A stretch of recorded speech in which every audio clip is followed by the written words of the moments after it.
accelerometer sensor is very much important for the to save the fuel also, and for the rising and like for the takeoff and landing also, uh, many sensors are there which can use to save the battery life, because nowadays the battery, it's only taking more number of weight in the drones.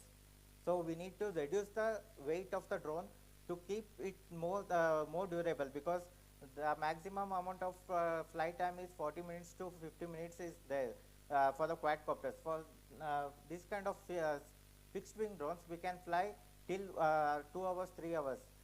Because of the most space, it can also run in the run through petrol, like fuel. So that is why the fixed wing drones are very much important when we are flying in the largest areas or largest mapping, or to send some goods to around 30-40 kilometers. It is very much important, because in the quadcopters we can't send till that distance. And one more thing is, in the quadcopters, what will happen means, uh, it will move for the 40 minutes of the fly path, and it will, if the battery is very much less, it will directly RTL, it will take the RTL, or it will crash into some other part at that particular location. But these fixed wing drones can't do like that. These have more number of capacity, so it can go further areas without the need of the transmitter or connection for the that particular path. These fixed wing drones are it can be remotely operated, and it can send to further locations like larger areas without the transmitter connection. In the quadcopters and all, you need to connect the drone for minimum 7 meters of area. It can connect. Without the connection of the transmitter, it will directly take the RTL, and it will directly come back. So that is why fixed wing drones are the one of the advantages in the remote locations, like where more number of hills are there, hilly areas are there, where we can't travel, we can't send the goods in the faster manner. We can send the fixed wing drones for that. So, and transmitter and receiver, flight controller and electronic speed controller, battery eliminator circuit. Battery eliminator circuit is very much important, because in the fixed wing drones, it can operate through fuel as well as the battery. So when it is connected, like for the some part of the operation, it will take the battery usage, and some part of the operation, it will take the electronic usage. So at that point, the shifting mechanism is very much important. If it is default, then we can't help, the drone can't work as usual, as we planned. So that is why this battery eliminator circuit is very much important. And one more thing is, in the fixed wing drones, we can also recharge the battery using the propeller system. When it is in the air, we can use the when we are using the fuel mechanism, we can recharge the battery using the same propeller systems. So that is one of the advantages when the battery is very much less, when the drone is not in the range of transmitter. And inertial navigation system is also one of the important part in this one, because when we navigate through, when we are sending drone to place A to B, location A to B, it should be like throughout the part, it should flow in that same direction. So we need to train it, train the drone. We need to send the message to drone to flow. That navigation path should be recorded in the drone. So it will, with the help of the GPS and the satellites, it will follow that path, and it will come back. But whatever is in front of it, because we are not available aware of that, because we can't see the what is coming in front of it. So it's better to send in the higher altitude of 200 meter, 120. Now DGCA has recommended 120 meter altitude for the flying of the drones, but for the fixed wing drones, it is recommended to 160 or 180 only, because in the 120 meter altitude, nowadays many quadcopters are flying. So if we send our drone in the 120 meter of altitude, what will happen means, because we don't know, like from here to Rajankunte, 10 kilometers are there. But I don't know what drone is flying over there and what zone it will come, because uh, I am in the different location. So when I send the drone, it should automatically sense what's coming in front, and then it should change the path accordingly, and it should reroute it. So that is one of the important thing that is still developing here in India. It is not at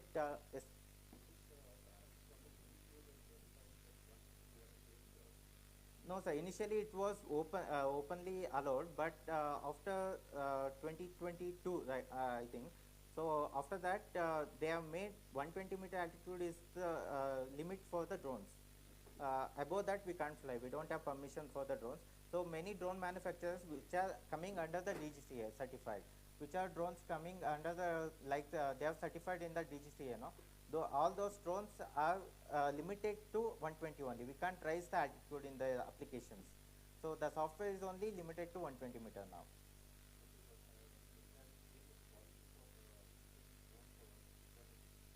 Yes, sir. In the coming days, it will happen, because still it is in the developing stage.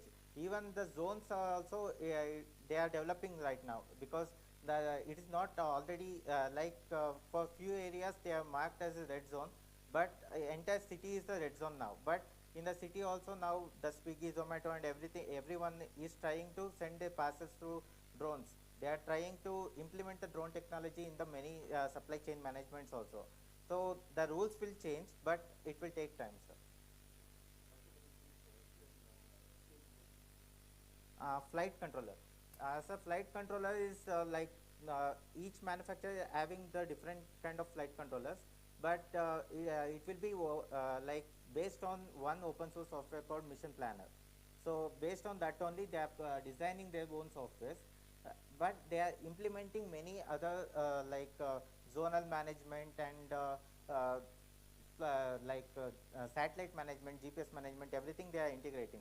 But right now, as I saw, many companies are not integrated the zonal management, which is one of the important thing, because nowadays it has been initially it was not there, but now they have integrated into all the parts of the country now. Like red zones, yellow zones, and green zones have been integrated to through DigiSky website. So we can integrate those zonal areas into these manufacturer applications. Then we can easily moderate, or we can comment where we can fly or we can't, because the drone pilot should know about that. Every time he can't check in the Digital Sky website, and he can't make the drone to fly. So this flight controller is one of the main important area. In that sense, many manufacturers are working now, but that implementation is not yet been done, sir. So and one more thing, which one, sir? Is ESC, electronic speed controller. This is normally you can see in the cars and trucks and also buses. It's already there. The same way, why ESC is important means, in the electronic speed controller, what it will make is, because I'm doing the survey of around 2 square kilometers of area, but I'm flying in the 80 or 60 square altimeter now. So that time I can't send the drone in the same previously fixed one. Like normally drone can fly, go till 2 meters per 2 square kilometers. Sorry, 2 meter per second speed. So it should be automatically decrease, because based on the altimeter, because uh, according to altimeter, the ground sample distance, the GST will be changing. So according to altitude, the speed also should optimize. So that is why we require this sensor in the drones. And in the fixed wing drones, what will happen means, this is not having like for normal quadcopters and all. We need more number of area for takeoff and landing. So we need to eliminate that also, because while landing, why many companies or many sectors are choosing the quadcopter means, while landing, many fixed drones are crashed into some tree, stone. It will be defecting, and it is more costlier also. The parts of the fixed wing drone is more costlier than quadcopters. We can easily find the quadcopter parts, but fixed wing drones we can't replace because whole body we need to replace if it's crashed for the smaller part also. And we require human help also for the fixed wing drones. Without the human help, or we can't take off and land the fixed wing drones. That is one of the disadvantage in the fixed wing drones right now. That is why that VTOL I showed, no, that VTOL is very much important now. Everyone is concentrating on this, and even in the defense industry, they are concentrating this mechanism for the fixed wing drones. Fixed wing drones, because in the defense, we can't rely on the quadcopters because it is the time duration will be very much less and battery consumption is very much less, and those batteries also, if we are using continuously, if we are using those batteries, it will be life will be very less because we are continuously recharging it. So right now lithium ion and lithium polymer batteries they are using. Lithium polymer batteries, what will happen means it will be more weightage. The weight of the battery itself taking around, if the drone can carry 2 kilograms of the weight, the around 1 kilogram of the weight battery only consuming. So only 1 kilogram of weight the drone can carry with the nano drones. So that is one of the disadvantage in the quadcopters. So, but in the VTOL, in this mechanism, it is eliminating because it is having more number of space and it can vertically rise and vertically takeoff and landing will be in the vertical manner. So in any part we can use this kind of fixed wing drones. So that is why everyone is shifting to this mechanism only right now. But this is also having some disadvantage of like it's having more weight because of those extra propellers. The aerodynamics will change, and because of that it will reduce the performance of the fixed wing drone when we compare to the normal delta. So research is going on for the implementation of the quadcopter mechanism, as well as to not reduce the speed mechanism and aerodynamics of these delta wing drones.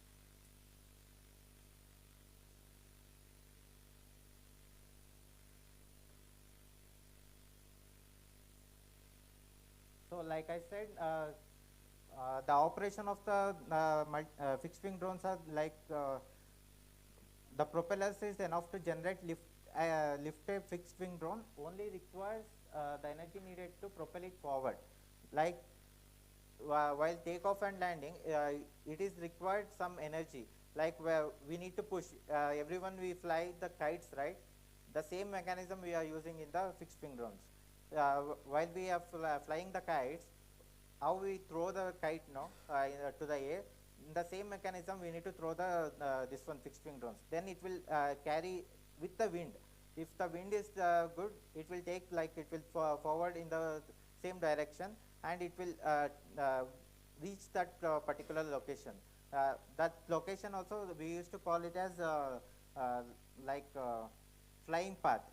So the waypoint A, it's until the reaching of the waypoint A, the drone will be like it's not in the correct path. So we need a drone to follow that path. So that time we require the transmitter help. So once we throw the drone to the air, we need to take the transmitter and we need to control it to the till it reaches the waypoint A. That is the like 120-meter altitude, like I said before. So these are the two mechanisms. This is now nowadays the many companies are including. This is the mechanical one. Without interruption of the human, it can lift the fixed wing drone to the sky.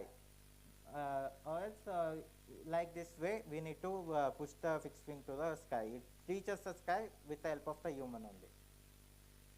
You can see the in this animation. Like that way we need to show.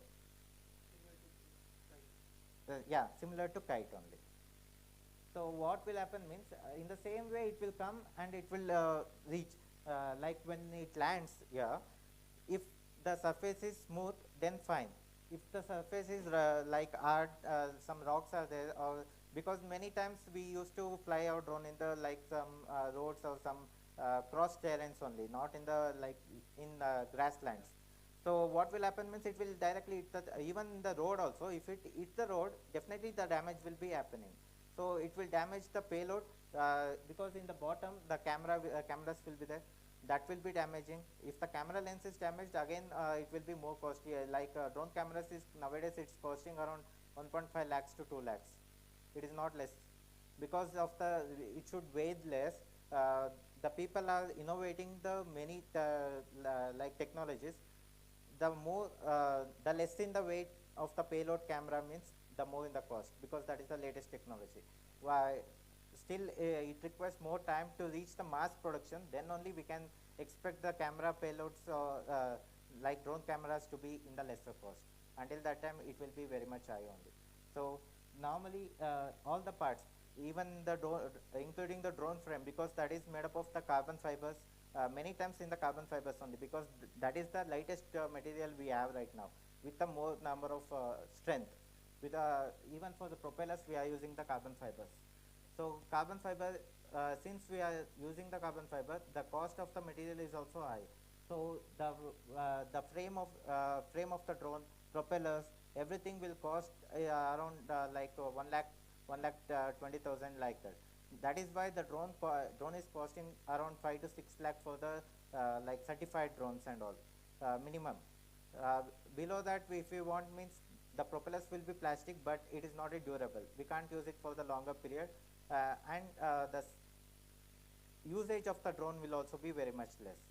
And when we have done Swamitva project using the quadcopter drone, but using that drone also, for us it took around completion of 2 square kilometer area, uh, no, one village. Completion of one village took us for the 1 week, because of that repetitive use of the batteries, and the climatic conditions. One more disadvantage in the quadcopter means, even if it drizzles, single small drizzle also, the drone can't make it. It will come back. So even when it is cloudy or small wind disruption is there, we can't send the drone. But in this fixed wing drones we can send at that moment. These can fly and this can withstand the air, yeah, air pressure in the sky. But when it heavy rains or heavy winds are there, that time only we need to call it back. Normal winds or normal climatic conditions, we can easily fly the fixed wing drones, even if it is drizzling. So that is one of the advantage in the fixed wing drones. That is why now everyone is concentrating on the like VTOL mechanisms, because they can reach the larger path. They can reach the largest path, and they can cover the work over there. They can send the parcels for the larger distances. With the quadcopters, we can't do that one. Even for the mapping, like I said, it's taking around 1 week of time. With a fixed wing drone, I can complete in the 3 days, because it can capture the more number of area with a single flight. That is one of the advantage with this. But disadvantages, that is the takeoff and landing is the main disadvantage in this, because when we are resurveying, we completed in the Andhra Pradesh district. In that area, there is no like smooth landing place only. Everything is like some mountains are there, some rough roads are there, like that only. So we require, even we can't reach some places, locations, because the roads also not good in some locations. We need to fly in the several mountains. So that is one of the difficult situations over there. So that time, if we are using the fixed wing drones, where it will reach, where it will fall, like takeoff and landing is very much difficult, because the area will also be very much smaller. So that is why we choose to quadcopter. That is also DGCA certified one, which are, because Swamitva project is, they recommended some drones. In that range only we need to opt. That is why we choose the quadcopter. Uh, so the flight performance, like I said, in the while it's flying only, it can recharge the batteries, and it can reach the longer distances easily.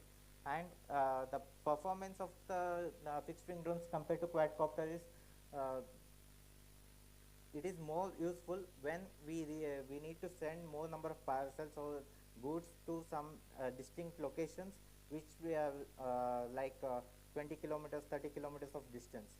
So that time it will be very much helpful. Yeah, in recent times for the medical industry, many fixed wing drones are using, many hospitals are using that service. Recently I saw one article in the CD space.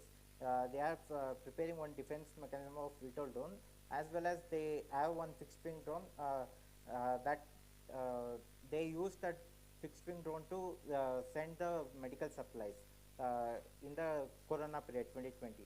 So that is how fixed wing drones are using. But in the quadcopters, only smaller area for smaller duration we can use. And for surveying and all, we can't use the normal drones. We require a specialized GPS, GNSS service licensed drones, because those drones are directly connected to the base station as well as the satellites. So it is any based no sir, CAS data will also be required for the processing of the location, but along with that ours also is required, because for surveying and all DGPS is very much required. So for DGPS they will be having separate base station. That base station only we can use. In the drone actually two types are there, RTK and PPK, real time kinematics and post processing kinematics. So in the RTK, definitely that base station is very much required. It will be in the same location where we are flying the drone. But in the PPK, we can place the base station in one distinct place. In surround to 15 kilometer radius, we can anywhere we can fly the drone. That is the advantage of PPK drone. So for the fixed wing also same mechanism is applying. So the base station is required only when we need the geolocations or geotags. That time only it is very much required. If we don't,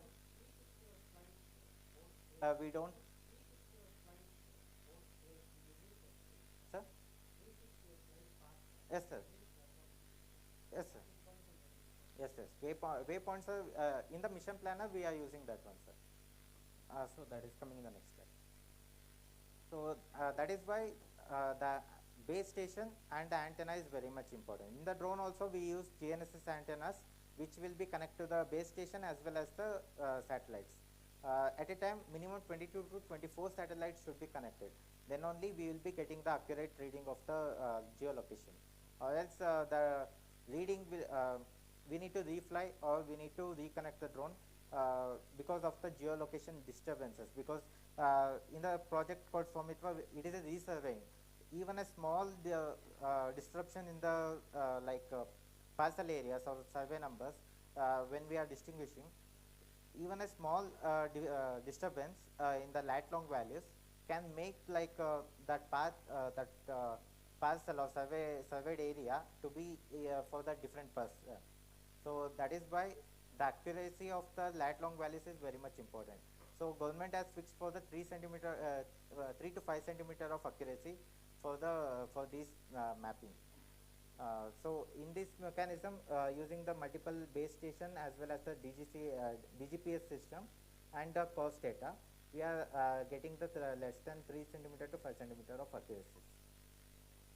So that will be getting using the processing software. After gaining the data from the drones, it will be transferred into the photogrammetry software. In the photogrammetry software, we can get the more number of accuracies. But for that, again, like I said, that base station data as well as the rover data is very much important, because the rover, if it is disconnected or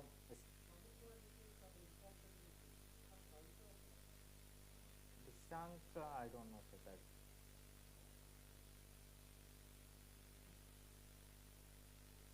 So, like I said, in the KML, flight planning will include in the KML preparation. Yesterday, if you are attended, my colleague Bibang has explained about this. The same mechanism as with the quadcopters, for the fixed drones also same mechanism will be there. initially we need to prepare the KML. KML using the Google Earth software we can do that one. In the Google Earth software, because we are recommending means it is having more like both terrain and the normal area surface. So we can easily plan without reaching that particular location. In the normal Google Maps, you can't do that one. In the Google Earth only, we can get the elevation data and all. So, but one more disadvantage and one more suggestion what I will give is, if you are going in the place like Western Ghats, don't rely on the this one Google Earth, because in the Western Ghats what will happen means, if the mountain is like around 300 meters above the mean sea level, it is there means, uh, above the mountain there are many trees which are around 6 meter height, 3 meter height. So that time we will not get that data in the Google Earth. So that is why if you are flying your drone in the Western Ghat area, or uh, wherever the mountains having more number of vegetation, please go to that particular location first, visit that location and get the data of the um, how many trees are there and what is the maximum height of the trees, because you will get that in the like geographical information of that particular location or the forest in that website, or that particular officer will guide you.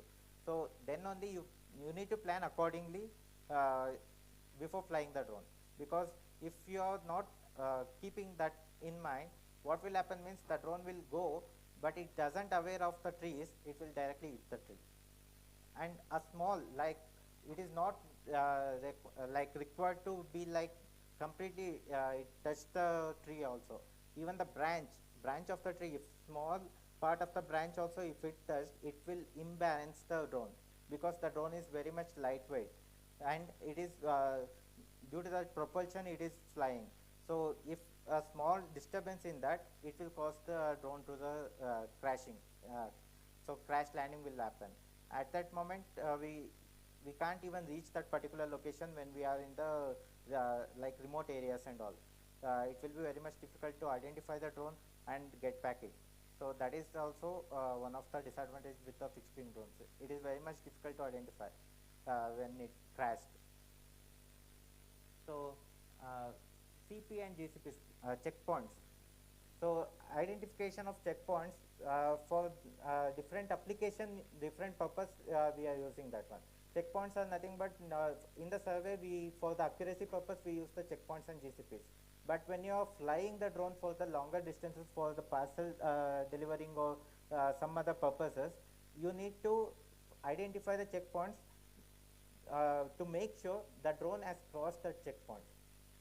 So the identification of checkpoints should be the permanent, permanent structures like some stones or mountains or roads like that. You need to identify in the Google Earth and you need to mark the checkpoint. Once it reached, you will get the notification.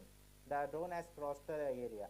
So that time you will get to know the drone has successfully completed that particular duration of the path, and it's going ahead of the destination.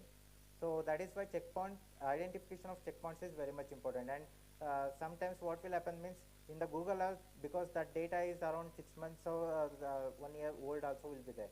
So sometimes what will happen means some road will be there or some blockage will be there. So that time we don't know that one. So giving multiple checkpoints when it is near the some habitation area. When it is habitation area, then the modifications will be more, because the human interactions will be more, then the modifications will happen in the rapid way. That is why in the habitation area we require we are supposed to give more number of checkpoints in all the corners of the habitation. Then only we can get to know it has reached that particular level. Or else what will happen means that particular point will be disappeared, or it can't capture that image, or it can't read that point. So what will happen means it will eliminate that one and it will be going, but you will be thinking it's still going like that. So it will be miscommunication, or it will be delayed in the traveling of the drone. So after that, flight KML. Flight KML is nothing but you can see here. This is the flight path we have made. This is the total area. So in the flight KML, what will happen means those checkpoints are there. these are the checkpoints or waypoints we used to call. So waypoints are nothing but at that particular point the drone will turn over. It reach that point, or it requires to turn at that particular point. So these are the flight plan. So in this particular, in this area I have designed into this one. So what will happen means, here you can also see the area, total area. In the, all the flight control softwares is having this one. Mission planner is the common for everyone. So in the mission planning you will get the area, total area of its flying, and the photo count. It will come only when your drone is having the like photo sensor or photo camera sensor. Or else what will happen means, in many drones it will be like video camera only for the surveillance purpose. That time it will be different. It won't count as the photo, and that video surveillance will be saved in the internal storage of the drone. Then we can recover it. And in nowadays what will happen means, in if we are using the drone in the city area, in the urban conditions, we can many companies are integrating the mobile connection, light connection, LTE connection or 5G connection into the drones. So it can easily transfer the data in the meantime. Like for the smart purposes, and for regular delivery purposes, they can exchange the data within a time. Only it will available when it is in the urban conditions. If it is in the rural conditions, we can't rely on that one, so we can't use. And one of the disadvantages, it will require more number of energy. It will drain more number of battery. So that is why when they are using for the like in the rural conditions or in the difficult conditions, they will turn off the modem, and they will they will fly the drone. But it is good to have that facility also in the drone. Yes, sir.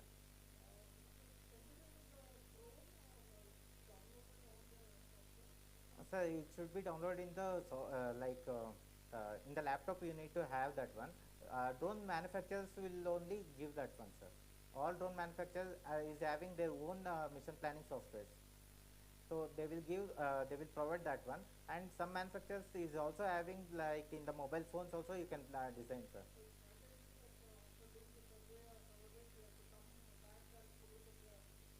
No, sir. Before starting itself, we need to plan what in which way the drone should flow, and where it should come, where it should start reaching that particular point. Everything we need to plan initially, and then only we need to send the drone. Without plan, we are not supposed to send the drone, because these are the uh, running through the satellite data, or automated, we can say. So these are the automatic fly mechanism.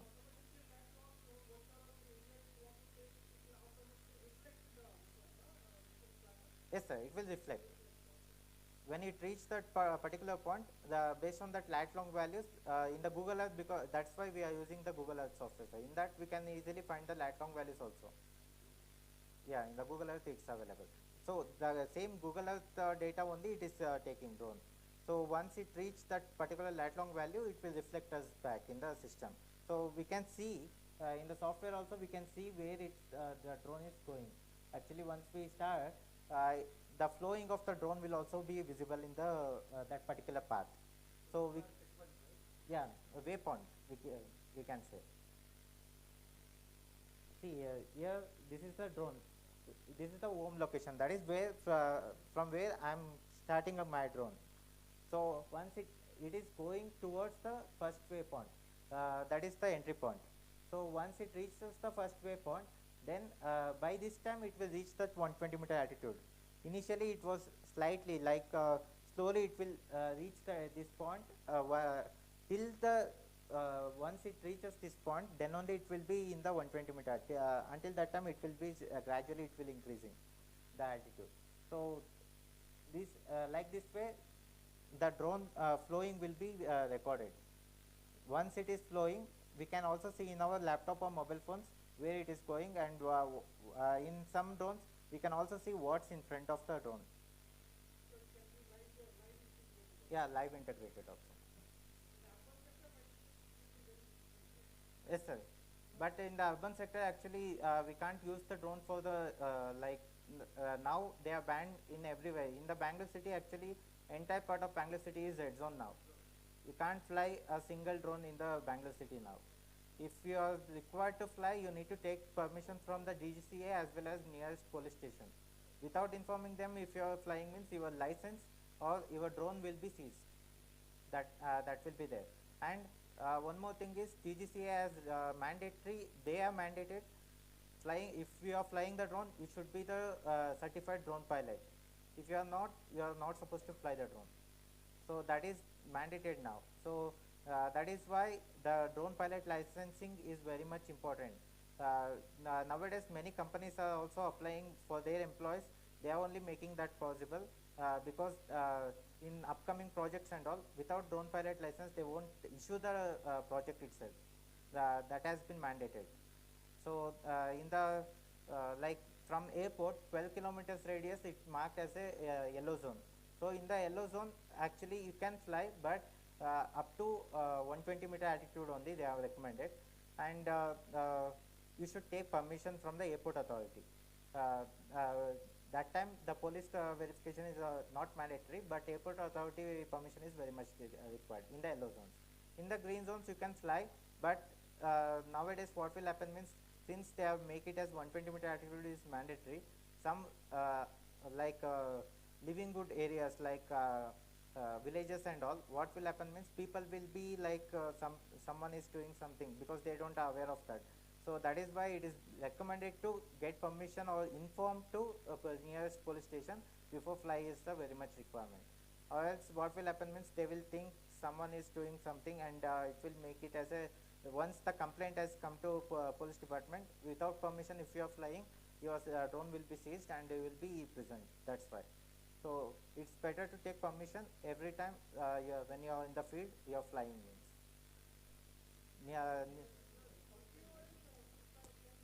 Sir,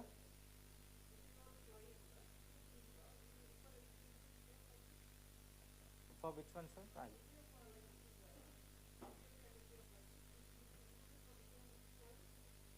Yes, sir. The pilot license will be single license will be there. It's not like fixed wing drones, quadcopters like that. It's same for everyone, but for some defense applications or in the defense areas, it is a different mechanism is there. We can't even fly without the that particular department. Like for the some DRDO office is there. So then we need to get permission from. There are many authorities will come under that. So all those authorities should agree to fly. Then only we supposed to fly. Not even like for single person permission, with single permission we can fly in that particular area like that. So the in the drone pilot licensing, all these things will come, sir. They will guide them where to take permission, whom to take permission, and what and all permissions required in which and all areas like that. So so that is why the drone pilot license has been made as a mandatory thing, because then only the pilot should know where he is supposed to fly and how he is supposed to fly.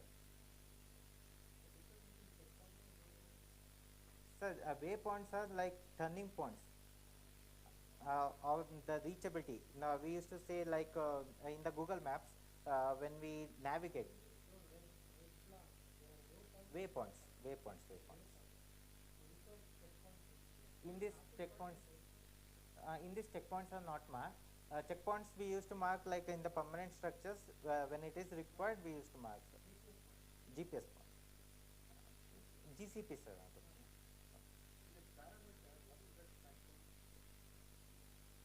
Satellites, sir. Uh, no, sir. Sat count is the number of satellites connected at that particular moment with that drone base station as well as drone. So there are many, like GPS satellites means there are many satellites are there. Around 24 to 28 satellites will be in surrounding us. So we are using right now GPS mechanism modules only. In the GNSS, GPS only we are using, which is the US based navigation system. But in the coming times, like in the next year, I think it's already enabled. Navic is enabled from our ISRO. So in the upcoming year, like 2024 or 2025, they are shifting entire GPS into the NAVIC. So our NAVIC system is coming into existence. All the GPS mechanism will be shifted to NAVIC, and those satellites will be monitored only here in India when we are flying the drone. So that is also integrated into the drone software also, NAVIC.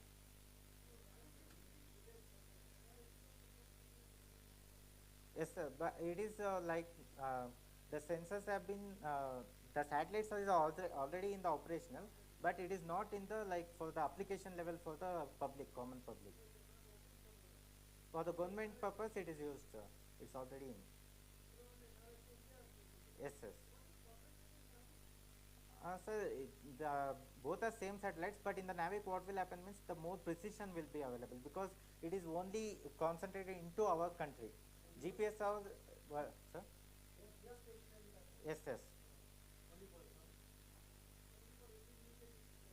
Indian and neighborhood, Indian neighborhood. In GPS satellites, it's so worldwide they are using, and that is why sometimes GPS errors will also come. There are some deviations are there, so that is why here we are minimum 20. We recommend 22 to 24 satellites for this. That time only we can assure the correct path or the correct lat long values have been recording. If it is lesser than 20 means we normally don't fly at that particular moment, because why this is important means for the flying of the drone also it is important. If it is deflects or if it is the less number of satellites are there, the drone path can be deviated. Slightly deviation also will cause some major error or major crash and everything.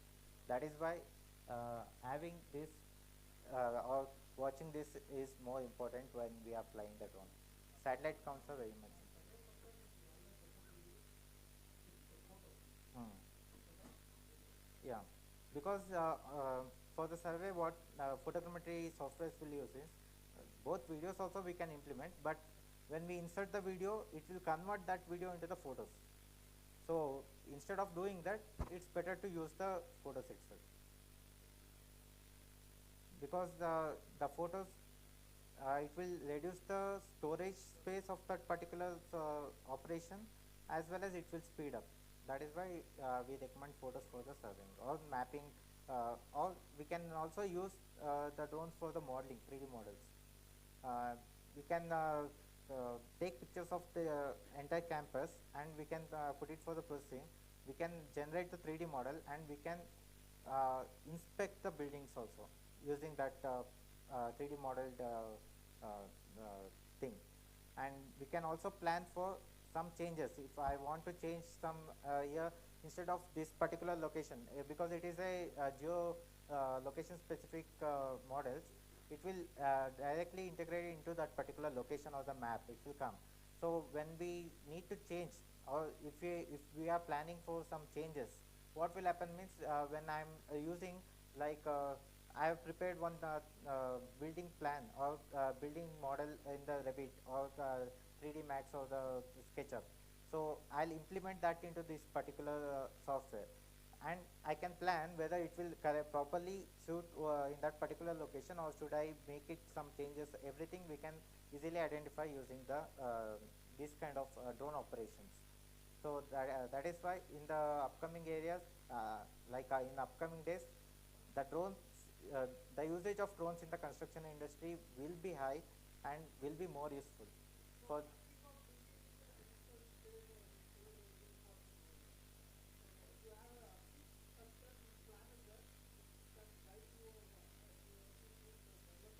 Mhm.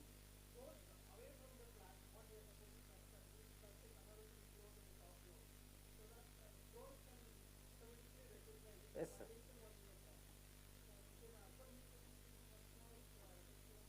Yes, sir. Because in urban usage, many areas are very much shorter. Even in the smaller areas, they are constructing the buildings, or they are making some paths, roadways. We need to make when the city is growing, the usage of the navigation system will be also more. the vehicles will also be more. So to monitor that also it is very much required. When the flowing of vehicles is more means we need to construct some other alternatives for that.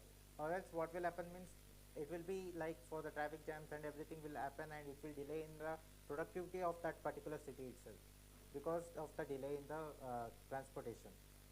That is why now we are having like outer ring road projects and all, which is also having this kind of like drone surveys and drone usage of drones are there. They are implementing that into the construction industry for the surveillance and the planning. So for the planning also it will be very much useful.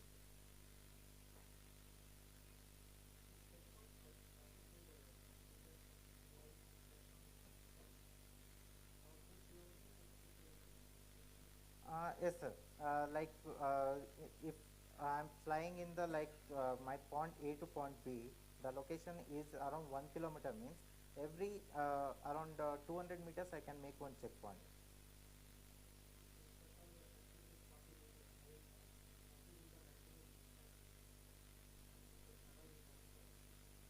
Um, CPs CPs is fine, sir. CPs is not required like it not depends upon the altitude because the CPs will stay in that particular points itself.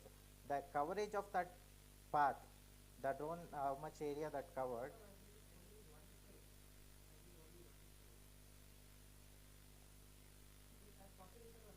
Hmm. Okay, now it's around 1.2 centimeters of area it might cover. It depends upon the camera sensor, sir. Because some cameras will be using like it will be around it will carry in the 120-meter altitude we got around 4.2 centimeter of the ground sampling distance, but in the 160-meter altitude we got around 3.9 sorry, in the 120 3.9 and in the 160 around 4.2. So like that around 400 to 500 meters it will be differing. So fixed wing drones are used in the military defense operations in the more manner. Nowadays, all the manufacturers are building fixed wing drones for the military purpose. They are giving for the defense only. So defense-oriented drones in that category, we can see more number of fixed wing drones, and VDOL drones are coming now.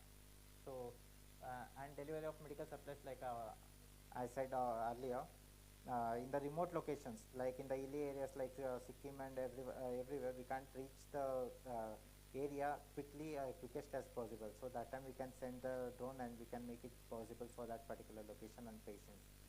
So crop spraying and monitoring now, but Kisan drones majorly they will concentrate on hexacopters or octocopters because of that spraying tank, and it should carry that weight, and the monitoring will also be supposed to be there. That is why majorly they will concentrate on the hexacopters, and it is cost efficient. Uh, Below 4 lakh or 3.5 lakh we can get the Kisan drones. So wildlife tracking and monitoring also can be done using this because the forest area will be more uh, coverage of the forest area will be more. So that time we can't use the quadcopters or hexacopters. We can use this kind of fixed wing drones to fly over the forest area for the surveillance purpose. It can travel for longer period. Some drones can also travel by till like 16 hours also, which is having the hybrid controllers like petrol as well as electronics. So the battery power will be used only when it is requirement, and when it is in the sky, when it is in the fly path, some wind, if the wind is supporting the drone means it will flow in that, it will turn off every mechanism, it will flow in that path. Because fixed wing drones have that mechanism, supportive wings and tail wings are there.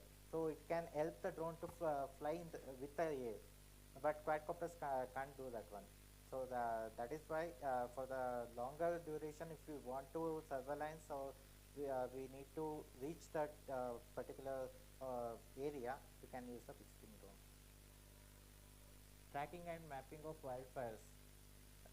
Recently in the Australia wildfire has been done. They have used the drone mechanism only to identify the struck animals in that wildfire.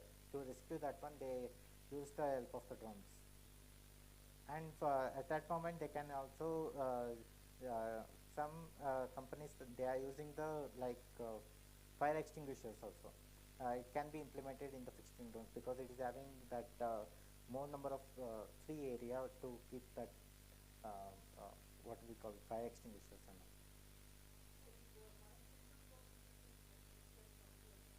Yes, sir. But again, based on the particular application or the requirement, we need to use that sensors, because if we are having more number of sensors means it will drain more number of battery or the power continuously it will be using. That is why having limited to that particular application based drones are more now. The multi-purpose drones are very much less than we are seeing in the market, because of that purpose only, because it is training more number of energy when we are having more number of sensors.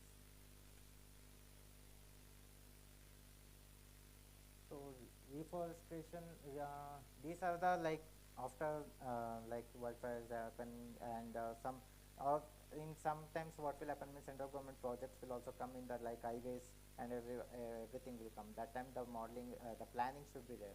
So where in which part we can take cut down, or we how many trees are there, what kind of trees are there, identification of trees, everything can be done using the drone, because using the algorithm it can identify number of trees also in that particular area. And the research is going on to identification of type of trees, flowers or fruit plants, or whatever is under that particular location. It is also the research is going on that for that purpose. But right now the identification of number of trees is already be there.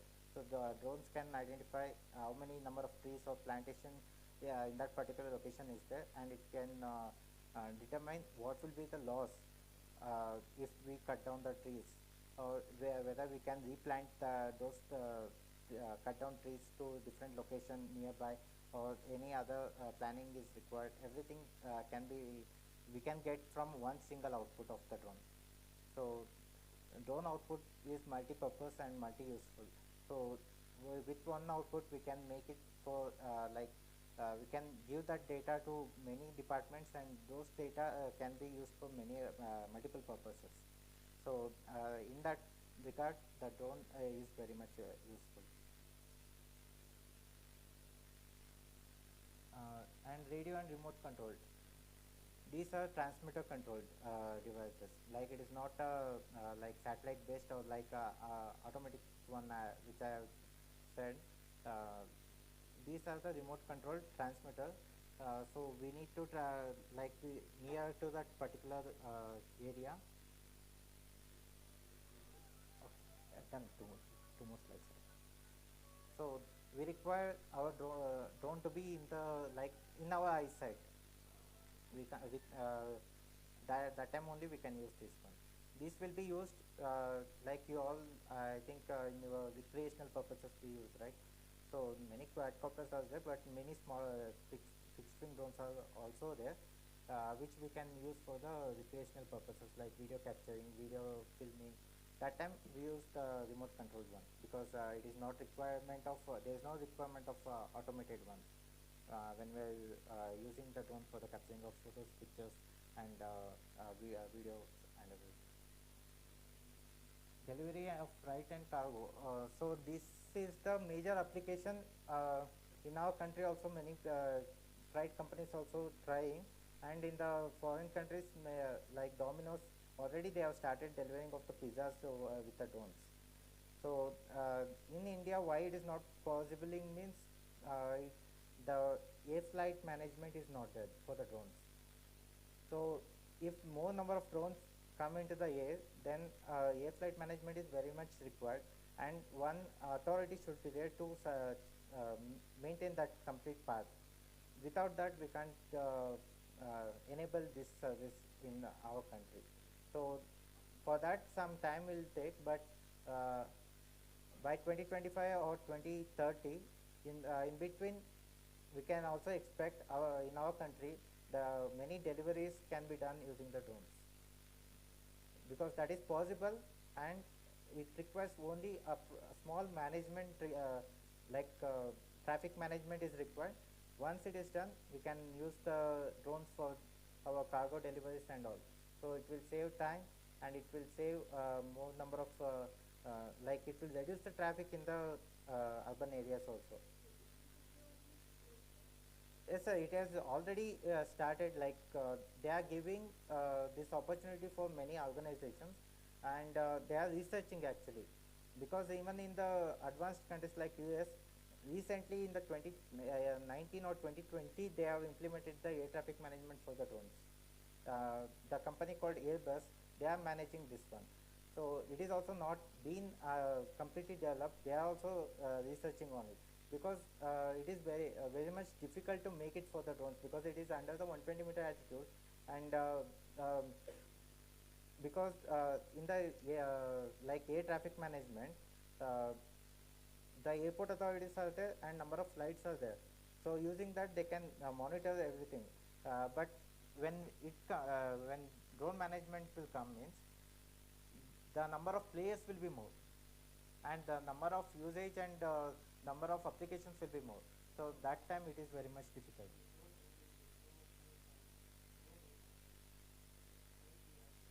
Yes, sir. So that time the integration of the GPS, and some companies can make it for like the cargo companies can make like where their drones are flying, and which path they are going, everything they can make there possible in that particular ecosystem. But they are also implementing that, but it will take time, sir. So pros and cons, like I said, with the fixed wing drones we can reach the larger distances. The time we can save with that, because we are reaching the more number of like larger space with a less number of time. And altitude, it can reach up to 400 meters altitude. No, sir. Pilot trainings will be the same for everyone, because in the pilot trainings, what they will teach is they will teach how to build the drones also, and different types of drones, and what and all the mechanisms of the drones, everything they will teach. That's why the pilot, like pilot license will be common for all the drones. It is not a drone specified.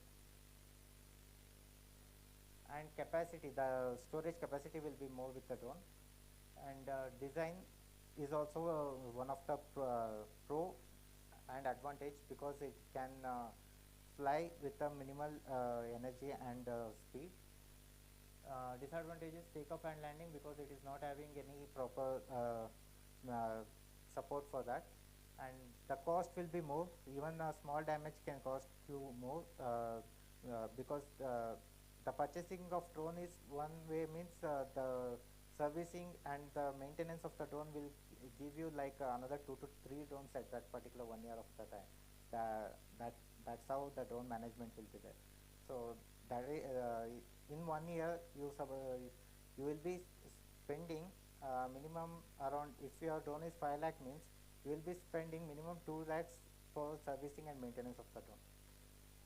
And the batteries will also cost you more, because lithium ion batteries are more costlier than lithium polymer batteries. So lithium ion will take you around 40,000 for around 4,200 watts, 4.2 watt of batteries. So that is how the battery will also be more.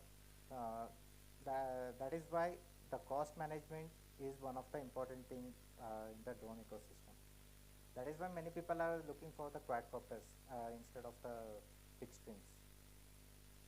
So more training and more confidence is required. Without more confidence, you can't fly this drone, because you should be 100% when you're sending your drone to the sky. If you are not, means it will directly, once it starts, and it will fall into some tree like that, because that angle projection is also important. You can't simply you can throw the drone into the sky. some proper angles also required, in which direction, proper directions is required, that direction identification is required. So pilot training is mandatory for fixed wing drones. Without that you can't make 100% sure about the drone safety when you're flying. And dimensions, you can't carry the fixed wing drones for everywhere. Minimum 2 persons is required for entire that lot management. With a quadcopter, only 1 person can take that drone to different locations.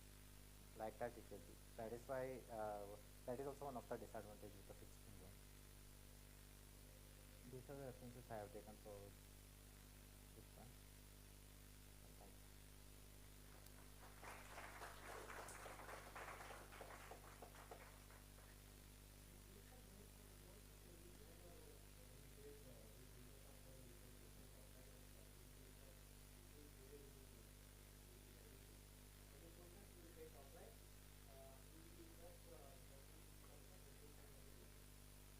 Thank you very much, sir, on behalf of CSP and on behalf of all of us here present for a wonderful presentation on fixed wing drones. Thank you once again. A round of please. Now we will have a quick 10 minutes break. Please have a tea and come back. Those who have missed the tiffin, breakfast, please go to the canteen and have breakfast and come back.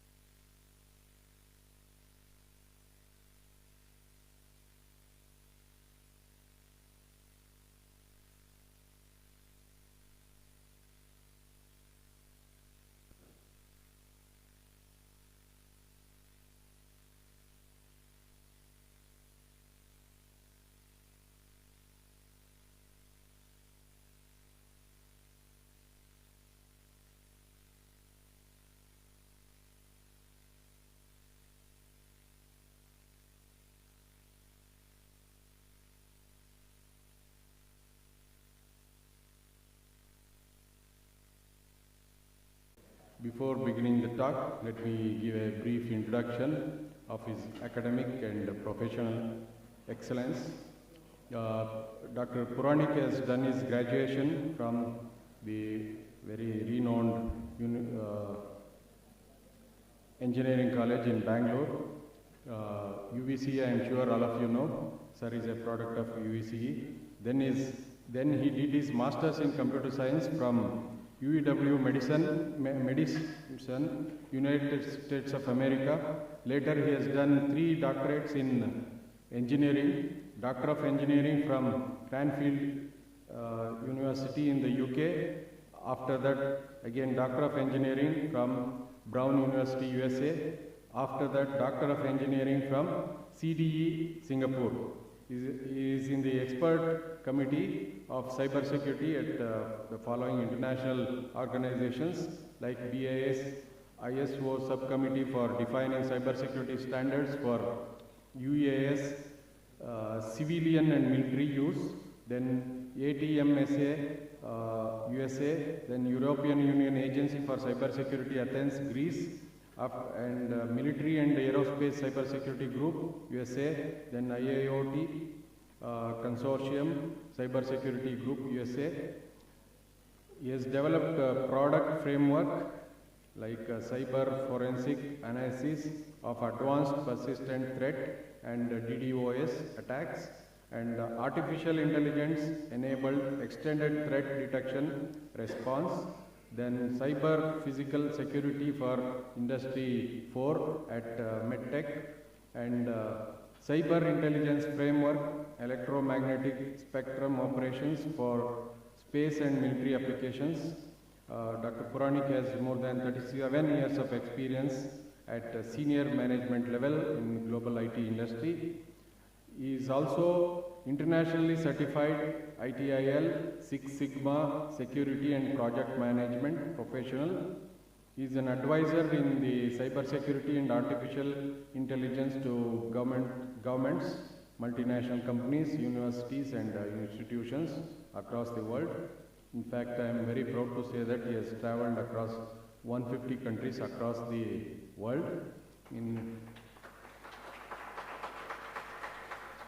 His professional activities include member of the IT panel of CII of Karnataka for 2 consecutive terms, and contributed to ITES policy for Government of Karnataka by CII McKinsey for Government of Karnataka. Then he is also executive committee member of Kannada Ganaka Parishad.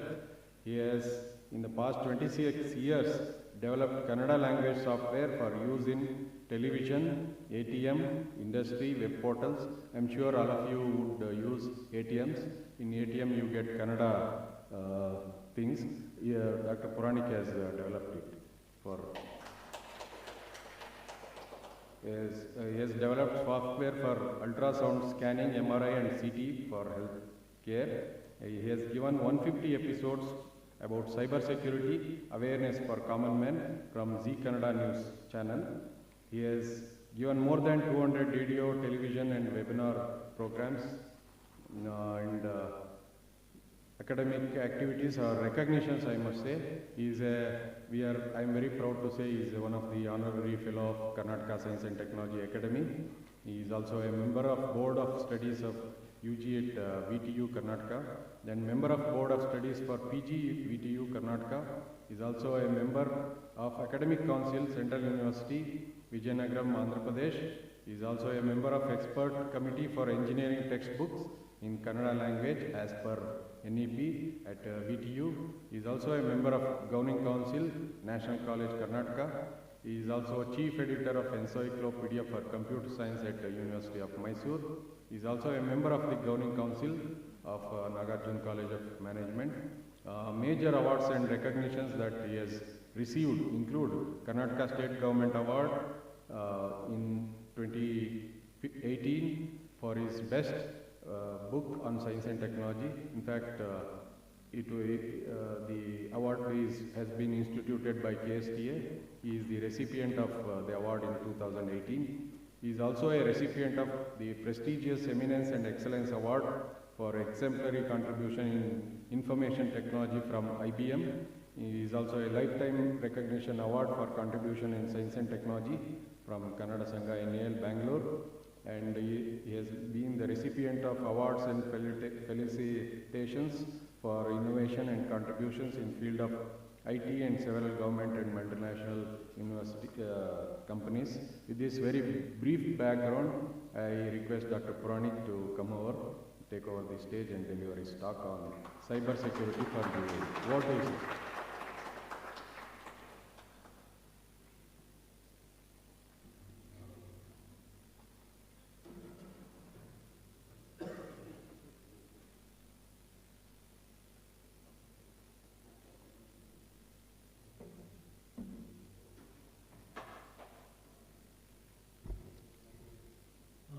Thank you very much, Dr. Ramesh sir, and the organizers of this national conference and attendees.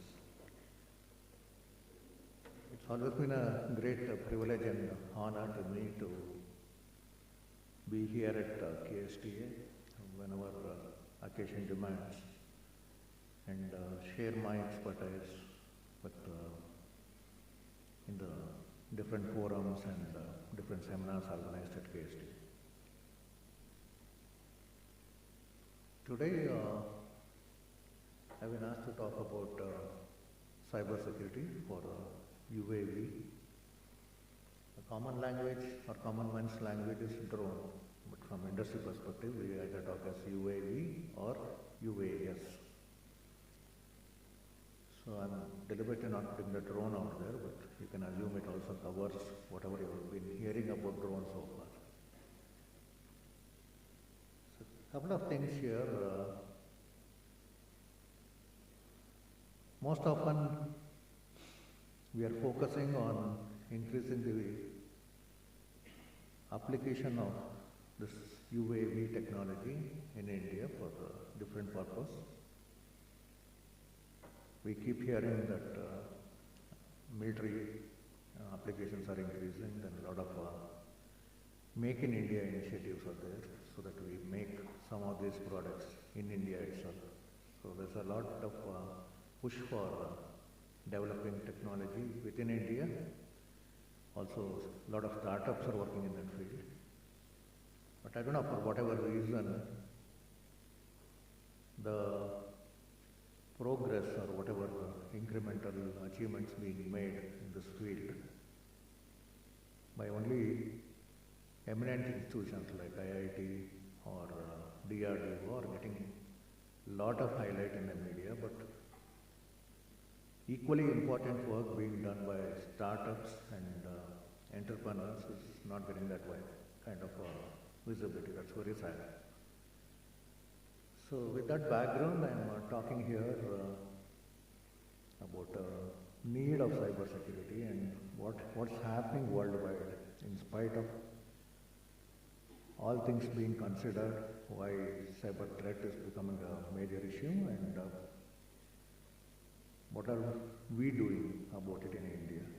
So I'm not bringing all the standards here because the time given is 60 minutes and it's a very vast subject by itself, and probably could have had 2 or 3 sessions from different people on that itself.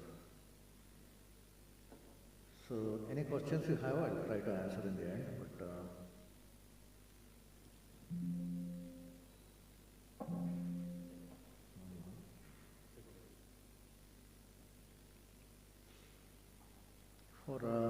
again, this is from my industry perspective, I haven't all heard about it or will be hearing about it. How do we classify UAV? Just to get back to what we see around us, or whatever the definition of guidelines given by Government of India, the lower tier one, what we call the small or micro UAV, is what you commonly find for entertainment purpose, or what you might find being used by people who are taking photographs or videos in functions like this. So you go to a marriage and you find somebody flying a drone there, or somebody trying to cover a religious fair or a political kind of a convention or whatever it is. These are primarily meant for a very limited purpose, and they don't have that kind of endurance, or they don't actually come under a lot of technology usage. They have a certain limitation. Yes, they may talk about very a certain type of camera with a higher resolution and things like that. But even they require cybersecurity. I'll tell you why. So which starts, cybersecurity for us starts from what is classified as a small and micro UAV, all the way to Tier 4. See, what is Tier 1 is primarily we call it as a low altitude, long endurance UAV. You know, typical application of this low altitude, long endurance could be in your surveys being done using UAV.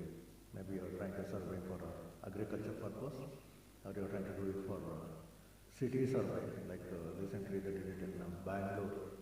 The land records department tried to do a survey of all the properties in Bangalore using UAV. So this kind of low altitude and long endurance, you can't keep charging them every moment, so it has to have some endurance. So that's kind of classification for Tier 1.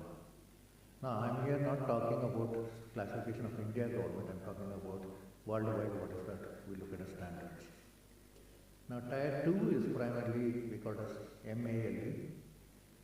It is a medium altitude, long endurance. Like you might have heard about some of the drones the Indian Defence Forces are using for surveillance purpose. They are not armed, but we primarily use for surveillance purpose. So we call it as medium altitude, but long endurance. So primarily to protect our territorial waters or our borders with different countries, to identify any threats coming across from different perspectives. Then you have a high altitude, long endurance. The other way we call it as HAL. So you have a MALE and you have a HAL. So HAL is primarily, it flies at a very high altitude and it has a long endurance. You might have heard about UAVs in these two types being developed by DRDO at the space they have at near Chitrurga, that's Challakere campus. They are working with IISc and IIT and other people trying to build this kind of capability within India. Then you have the last one, which is Tier 4. These are primarily high altitude, long endurance, and low observation. They have a very different purpose altogether. I'll come to that. So I'm not getting into what each one of them does, but this is primarily the spread of cybersecurity. Whether it's small, whether it's assembled, whether it's hobbyist, whether it's doing for educational purpose, whether you're trying to do it indoor, or you're going to fly it at very high altitude, maybe like a pseudo satellite, and still you require cybersecurity in all the aspects. So what primarily is a UAV? You look at it like communication channels. It can either be satellite based, where it's not required, you're going for a radio or a mobile station, or you're going with the Internet of Things, depending on type of UAV. Like I gave the classification earlier. So depending on which type it is, you have communication channels suitable accordingly. And all of them do have a ground command and control. So I'm giving all the avoiding abbreviations so it doesn't appear too Greek and Latin. So we call it GCC. Okay, GCC is primarily ground control and command structure. So it can again be a static thing. You may have a ATC kind of a tower or a center which controls all the UAVs, or you may have a mobile one. Like you may see the ones being controlled by for entertainment or photography purpose, they have a remote kind of a control in their hand. It's primarily a controller, and they try to control the UAV using that. But if you look at larger ones, what we mentioned earlier, then you have to have either a mobile mounted one, or it's mostly a ATC tower kind of a thing which manages across the spectrum. So these are again, what we call as surface area for threats. Even at a physical level, people can either have a cyber attack on the vehicle itself, that is UAV, or it can be on a communication channel, or it can be on the GCC. So if we go a little more into this, what is there in the vehicle, or what is there in the UAV, what can be hacked or what can be manipulated, what is there on the board? It's a single board computer primarily, and it has a lot of sensors along with that. Then you also have batteries, you have receivers and transmitters, then you have telemetry, flight controller. So all these are input into any UAV, whichever you are buying or whichever you are going to build. And then depending on the application, you may add certain external components to that. So this is as far as the vehicle itself is concerned. So all of this has to be cybersecurity. When I say cybersecurity, it's not just putting up antivirus or a firewall or something there. At component level, at firmware level, it has to be cybersecure. We'll see what will happen if they are not secure. We'll go into that. So what the satellite thinking is what we call as beyond the line of sight. We talked about high altitude UAV, right? So they're beyond line of sight. We may not be able to see them from naked eye or we never visible horizon. So in that cases, we use control using data link provided by satellite.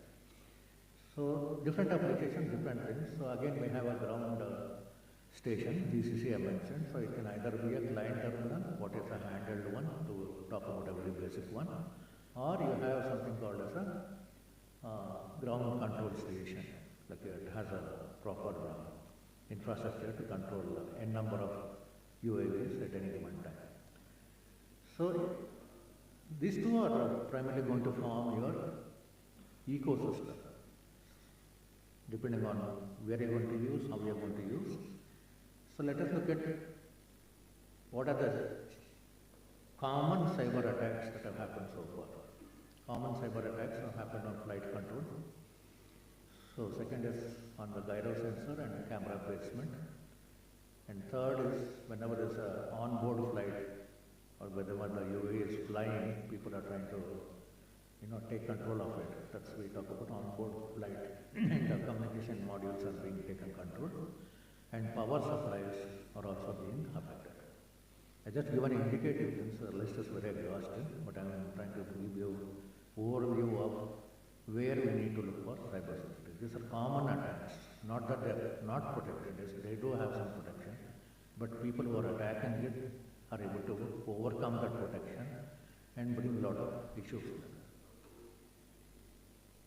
So whenever you buy or build anything, whether you want to do it in India or you want to buy from abroad, because certain things may not be still available in India, make sure it is cyber secure.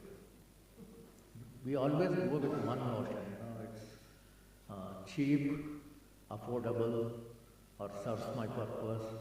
Why should I pay? That's a common tendency in any electronic device we buy. We buy a computer, we want to go with the best combination, but at the best available price. I want to buy a phone, I want the best configuration, again at whichever offers it cheap. Or I go with a brand, well, be paying a premium amount, but I don't want to spend anything more. I believe it's secure.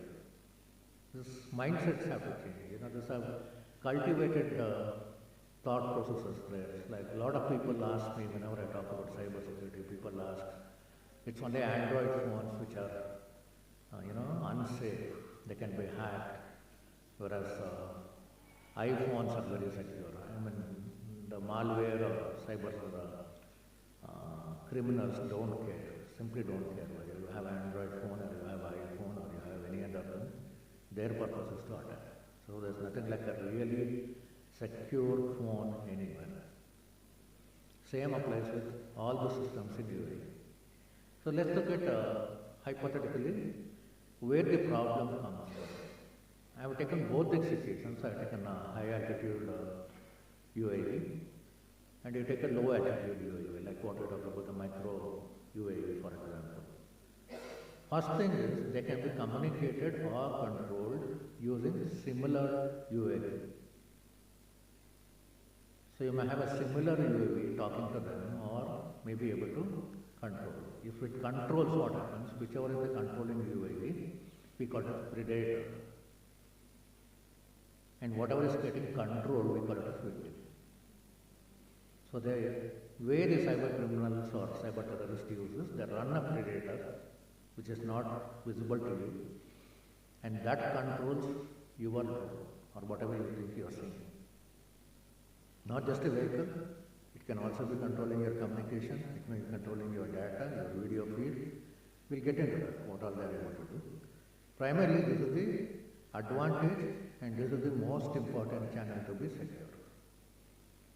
Your communication link, it is open, you have to make it secure so that only if you really require to talk to one another, UAE to UAE, make sure it's not being hijacked or spoofed by some cyber criminal so that he takes control of your UAE. Often people make this mistake believing that it's secure. It's not. See, one is they can be communicated or controlling using similar UAV or by using cellular network and satellite network. That is as far as high altitude is concerned. You come down to low altitude, you have cellular network, satellite network, Wi-Fi and radio signals. So look at the threat area surface increasing at low altitude. And most of them are brought out items. It's not like you have to import some sophisticated item to bring down a UAV or something like that. So you have to be more careful here. See, I'll give an example. A lot of people say this, oh, there's a small UAV being used, it just flies around in an auditorium like this, takes a video, photograph. What difference it makes? Why will anybody try to hijack that? Or why will anybody try to take control of that? See, according to our classification, we say anything that weighs 250 grams or low is called as a lower one or a micro kind of a UAV. But the problem is not in the weight. The problem is whoever takes control of this using a predator, which may be flying above this building or somewhere far away, you won't even know who is controlling it. Suddenly it goes out of control. 250 grams of metal at a possible maximum speed of 100 kilometers per hour. If it comes and hits me when I'm talking, what is my response time? I won't even know, right? I'll be thinking it's coming closer to take a photograph or trying to take a, make me look better in my video or whatever it is. Within seconds, it can reach a speed of 100 kilometers per hour, faster than any bullet or more disastrous than anything. You won't have any chance of survival. It can hit my head, it can hit my heart, and you can't even react to that. That is the threat. So whose fault is it? Generally people jump on the photographer. Oh, you brought something and you lost control, now you are responsible. No, he's not responsible. He doesn't even know what happened. While we appreciate all this work, please make sure that all these things operate in a secure environment. If somebody is flying a UAV here for photography or entertainment purpose, make sure it is in a secure environment. Or this auditorium should be cyber secure, wherever you go to use it. Or else, always the threat of somebody using a predator, and you have some dignitary here or minister or some important politician talking to you, and 1 second a big disaster can happen. So that's the threat we are facing, and this been happening. It's not like we're talking about something someday, somewhere might happen. It's already happening. People are being assassinated using this. People are being injured using this. And that is where the security starts. Okay? So this is the security threat levels what we have. Now let's look at what all they have done. I'm not going into individual cases in the giving the value to the time given to me. I just mentioned some of the cases. What all they have done? Look at what they have done. That control signals to crash a drone. You brought a high value drone, you have got a high value project, you're working on that, somebody doesn't like that, and suddenly you lose control, and from that height your drone just crashes on the ground and you can't do anything. It's happened. Or the spoof signals. So your drone, instead of flying in the direction of Bangalore, could be going somewhere, We call it as runaway system. It may just go anywhere. As long as the battery or whatever endurance it has, it may go anywhere and it may be lost. Losing a drone is also a problem, right? We don't have that deep pockets, particularly if you look at a lot of students here and a lot of aspirant entrepreneurs. We don't have that much deep pockets to say, okay, let one go, I'll buy one more. Or third is malicious communication. If they take care of the video channel, they can insert whatever they feel is to be seen by people. We saw this being reported in live streaming of High Court of Karnataka proceedings.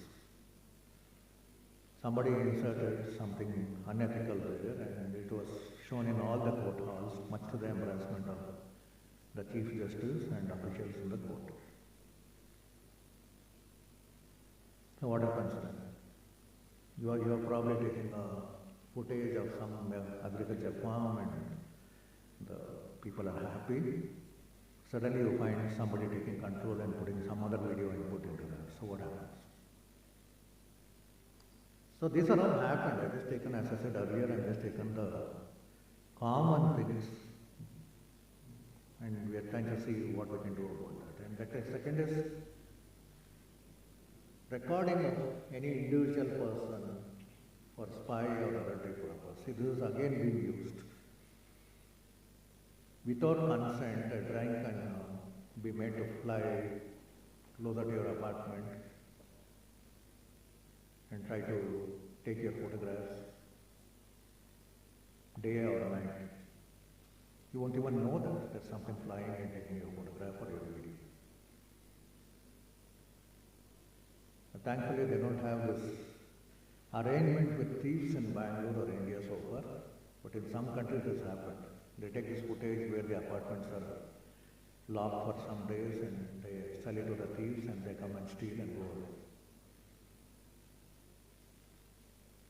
So it can be anything, even if they know that there are only few children at home and the elders are gone for work or nobody, senior people are at home, then they may try to break in, harm the children or hold them hostage and do anything.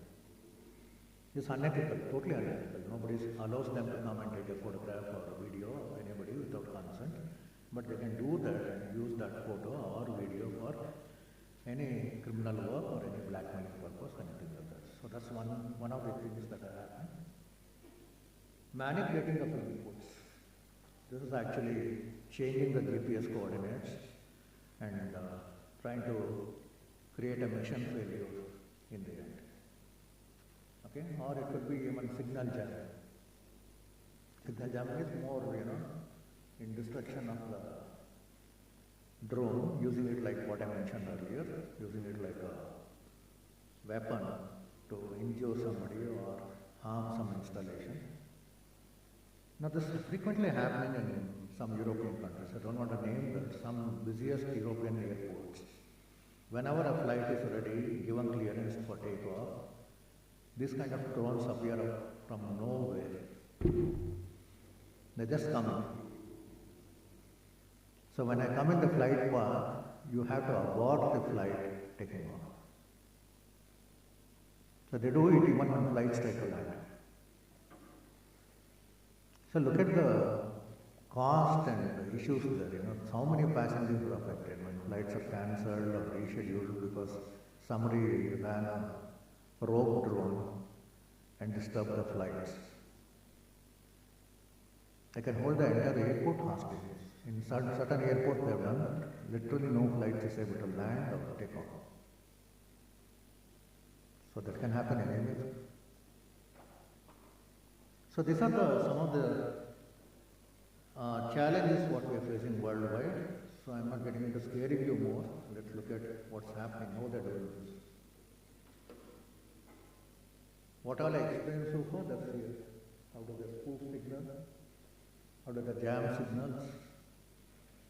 And all those people in black or people on ground, maybe in the same country, different country.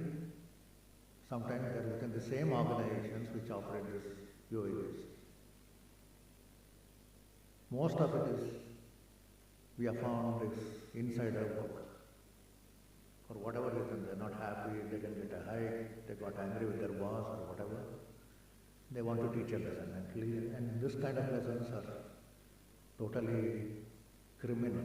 I wouldn't just call it unethical, I call it criminal. You are killing your own organization. So what's happening here? There's some guy, you can trace that, I'll come to that, how you can trace these people, but what is the question is like, some guy sitting somewhere, tries to put a malware in the, your UAV software, could be your controlling system, could be your communication channel, could be your on-deck computer, and disturb its functioning. So this is areas you can look at, you may say, I'm not going to use a satellite, that's okay.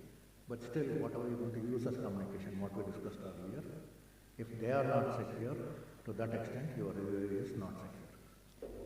So this is some of the challenges what we have. I'm not using any words here, I just put adversary. So no names, no countries, nothing, but this reality. So these are some of the things that have happened, what we investigated. Just using a remote control, not even a laptop. Sometimes just using a remote control, which is easily available in e-commerce sites for $15, $20. They're able to crash a drone. Okay, so we call it as a denial of service attack. That means whatever is the drone supposed to provide a service to you, they're denying that to the end user.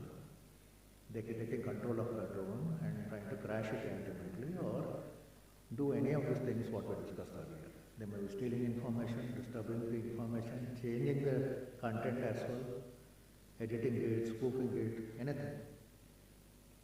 Look at this. What has happened? An adversary has taken control of the drone.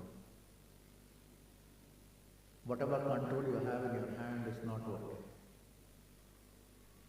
Whatever you're trying to send goes to him or her, and she in turn controls the UAV. And whatever the input from UAV is directly coming to him, so he's taking all your hard work.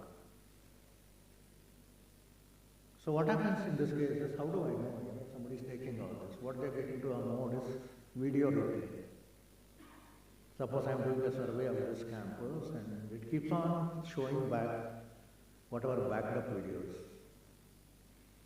It shows as if it's live feed, it keeps showing that, it gets into a loop, it keeps on showing as if it's live feed, and you think it's doing a good job, but actual feed is going to somebody else. So this one where, this is spoofing. You have a ground control system, you have a UAV flying, and you have some GPS data coming there, telling it where to fly. We all use maps, right? So it could be any of the maps, what you want to use with your UAV. What is happening here? Somebody is creating the fake signals. Fake signals as if it's coming from the drone control system to the UAV, telling it where to go or what to do. Fake signals as if it is coming from the satellite, whatever is the GPS data you are supposed to get, it is jamming the real ones and giving fake signals. Now all this doesn't require any rocket science actually, people can do that or are doing it, but with malicious intent. That's the big challenge to do. So just be aware of these threats. I'm not trying to hold all these things. So just summarizing that, what are the common threats we have? We have a data packet capture, somebody is taking control of all your data links, communication channels, whatever you are doing, somebody is taking all that work. Probably you don't even know that, that's already happening. Second is denial of service. You are providing a service using your UAV and let's assume you are taking a photo, video shoot of a very important function or maybe of this event itself. And you believe that UAV going around with all the fancy cameras and things like that is actually taking a video of this place, whereas it's not. It shows it's working, but it's not. So what happens in the end? When somebody asks you to view that copy of whatever video you have taken, what will you do? Some people will start, you can't actually do anything, you can't recreate this, right? You can't recreate an event just to create a video. So it's loss of creativity, loss of integrity, loss of business. It can happen to anybody, even film shoots. Or whatever we talk, we talk tourism, we talk all the vloggers, we talk about people traveling all over the world, saying, let me show you the world. And what happens when things like this happen? For a man in the middle, as I said, somebody takes control of your feed, somebody takes control of your GPS, somebody takes control of your vehicle itself. So these are some of the common threats, and let us see what we can do about that. So we try to build a system like this. This is an architecture at a very high level, you can say very high level architecture on what can be done or what is being done. You have to customize it. Actually, you have to come up with a customized architecture for individual purpose based on the kind of UAV you are using and the kind of applications you have in mind. But you still require this to find out. The first one we talk about is physical type. Second is invasive or remote operated. Physically, somebody is trying to steal your drone. Whatever you're flying, they want to fly to another location, take control of it and probably steal it. Whereas invasive ones are primarily where you are getting into the drone and doing all this work. So your security architecture to prevent any of this kind of incidents should cover this based on your application and the kind of UAV you have in mind. Whether you are going to build your own or you're going to buy one and use it, please do have a security architecture, take help of any experts in that field. So ensure that you don't get into a situation either you lose your very expensive drone or you lose more expensive data. and worse than that, lose your credibility. So how do we do that? We talk about three things here. First one, most of them would be already knowing, at least people who have used a UAV. We talk about wireless network encryption. That's a very basic thing people do. Second is you have to have a very robust IDS, intrusion detection system, which detects any external threat immediately in real time. Not just detect and calling it out, because you have that microseconds of response. It should be able to respond as well. How to save your vehicle, how to save your data, how to save anybody else taking control of your system. That's the IDS that's required. Third one, we have made it for extensively mobile UAVs. Suppose traffic police in Bangalore are going to use this for finding out where traffic jams are happening, trying to find out real-time issues and things like that. They are extensively being used in the day or night.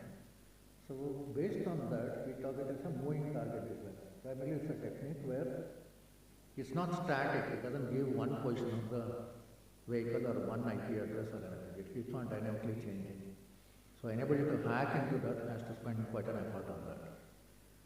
So either you have to go in any of the three things. All are available. I'm not getting into details and vendors and all that. What I'm trying to say is, we discuss about threats. I'm talking about what are the solutions here. So what happens in this case, if you have a secure environment, you're covering all of that. Your sensors, your control layer, your flight management, your planning, your missions. Even if you have multiple UAV, let us assume someday in near future, we'll have a lot of drones flying over Bangalore. So we talk about what is called as a UAV traffic management system. You can't randomly fly wherever you want, everybody has to follow a path, everybody has to have a frequency, everybody has to have a purpose. So no more rogue drones coming in out of the blue and creating a panic and all that. So that's where all these things fit in. So what do they do? It protects all these things, your battery, your flight control, your GPS, your power management, motor, any props, propellers you are going to use. I'm not getting into detail, but giving an overview of what is already there and what's already being used in India. It's for you to either use what is there in India or customize or do anything, but please use a framework. That's very important. You may say, I may not require all of this today, but you may be able to scale up somewhere tomorrow. At that point, don't scramble. It's very difficult to integrate. Again, one more, and more expensive to maintain. When you have multiple systems to maintain, you start wondering, why did I get into this space at all? So don't get too carried away by vendors and start buying things in bulk. Try to have a holistic view. What is that you require next 5 years? Now next 2 years, depending on your application, and come up with a solution. So I mentioned about two things here. Just for your information, that's what is called as GCS and ADS-B. So what is GCS? It's primarily a data link where you have the UAS and the ground control system. Because of technology limitations, it is more vulnerable for cyber threats. So what we're talking about the alternative, it is called as ADS-B. Primarily we use it in UAVs, what we mentioned, MALE or HALE kind of UAVs. That's primarily for defense purpose. So what we are trying to say is, depending on sensitivity of your application, sensitivity of your data, whether you want it real time or you want a critical data, please adopt ADS-B. Now these are costs you got to factor into your services. Don't say nobody told me about security being this expensive, I thought it's very easy and all that. No. So please work on whatever is convenient for you, but GCS, most of them come by default. But if you need a change, I think you better relook at something ADS-B. Build in that, if you can do it in-house, fine, otherwise cooperate with somebody who already has that capability and build one. So this is about forensics part of it. A lot of people say that, oh, okay, cyber attack on UAV, what do we know? Like somebody sitting somewhere or a predator drone flying at 20,000 feet, how do I find out? You can find out.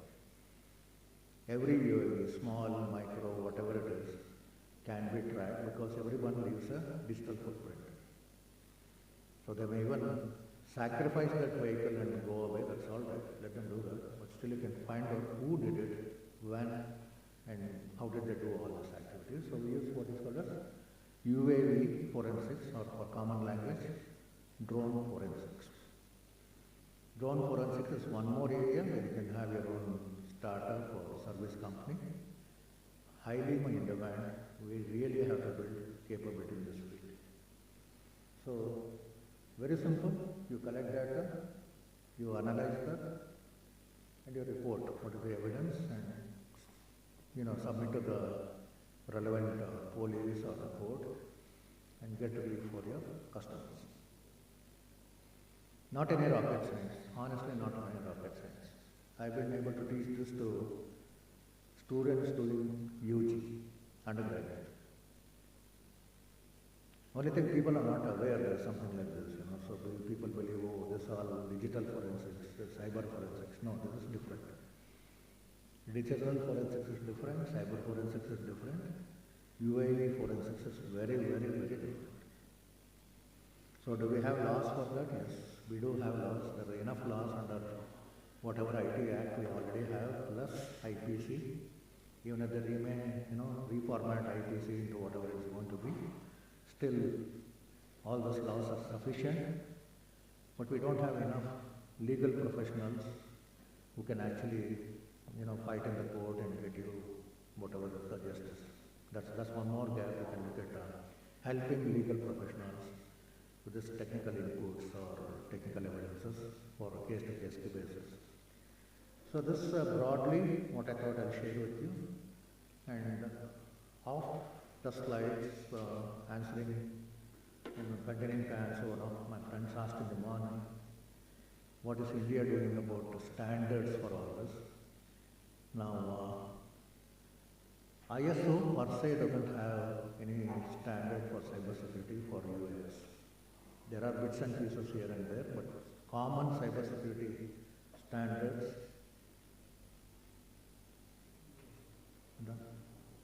Copy mode for one.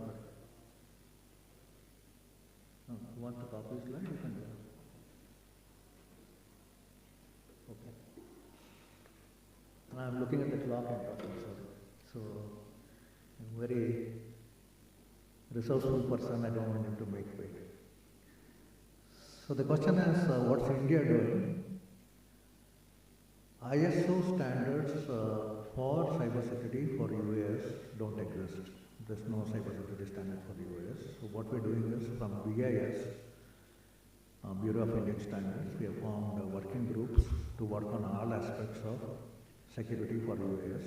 So it starts with the device, right from whether it's made in India or imported to India, whatever it is, they have to follow a certain ISO standard on security. One, for operation, yes. For maintenance, yes. For training as well. So even if somebody says, I want to run a training school on UAE and try to make you a UAE pilot and all that, right now there is no cybersecurity standards, so they may be following certain guidelines from the government, but no, that's going to change. So that's going to streamline everything, even when you talk about, tomorrow UAS, or what we talk about air taxis or drone taxis, again using the common man's language. Whether it is that or it is for research purpose, education purpose, entertainment purpose, all have to follow it. Now, the big change in all this is, earlier we implemented ISO standards defined or being developed in different countries in India. Then we called ISO certified and this. For a change, India is defining ISO standards which will be used across the world. So that's a big give back from India to the rest of the world. And I think we should all be proud of that. Already drafts of the standards are available on BIS website. You can go there, you can have a look at it, and any comments or any changes you can suggest, you can do that. Already a lot of expert committee meetings have happened. Most of them are at stage of finalization. These standards have also been presented at ISO meetings in Korea very recently, and received very good response from other countries, including Japan and US and China and everybody. So it's a question of time where we formally freeze them and say that, okay, now anybody who wants to do anything in India is fine, welcome, provided you follow the standards. So what is that idea you can do till then? The question is like, please be conscious of anything you buy for a UAV. Most of the people buy a UAV and they think, oh, I want a spare, why should I go to the vendor, it's too expensive, not available here, let me go for a compatible one. Somebody said it's available in India, like we do with mobile batteries. Original, we swap it with whatever is supposed to be compatible. Please don't do it to you. Most of them come with inbuilt malware. So they may not crash your UAV, but they can actually destroy your operating system, your cameras, everything. And to that extent, we require a lot of education. I find people even charging their mobile phone with any charger available. As long as the pin fits in, put it there and say, okay, charges. Please don't do that. It is with a purpose the manufacturer has made a charger for every mobile phone. Same way, when you charge your UAV or batteries or change any components, please have all your service patches implemented in time. Most of the time that's ignored. Oh, it's going to take a lot of memory, it's going to slow down my system. I don't want to do that, I don't want to do this, please don't. No compromise in that. It's not going to hurt anything. They are a must because there's a threat. And please be visiting BIS site. Very soon they may announce all these ISO standards. So please take care of any experts in that BIS panel, or I think Omkar sir is coming tomorrow, Dr. Omkar.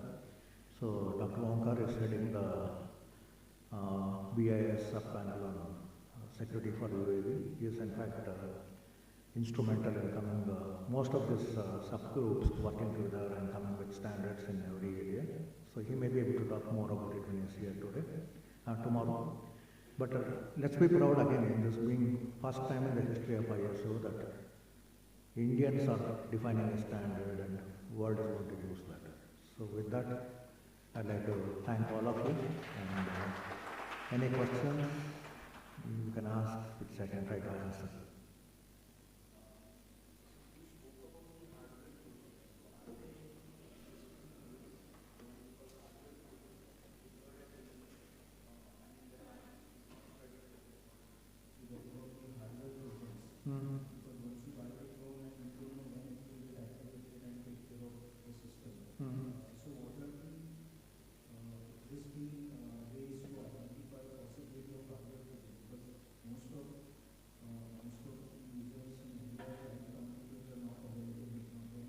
Please, you have a good question, just for the people, benefit of people here. What he's saying is, when I buy a drone, although I make it secure, or when I buy spares, how do I make it secure? How do I know it's not what we call as a zero-day attack? This may be planned for a particular date or operation, so that you may not find it in a regular way affecting anything of your operation. So you keep using it, and one Sunday, like you mentioned, somebody may just crash it, and you won't even know why it crashed.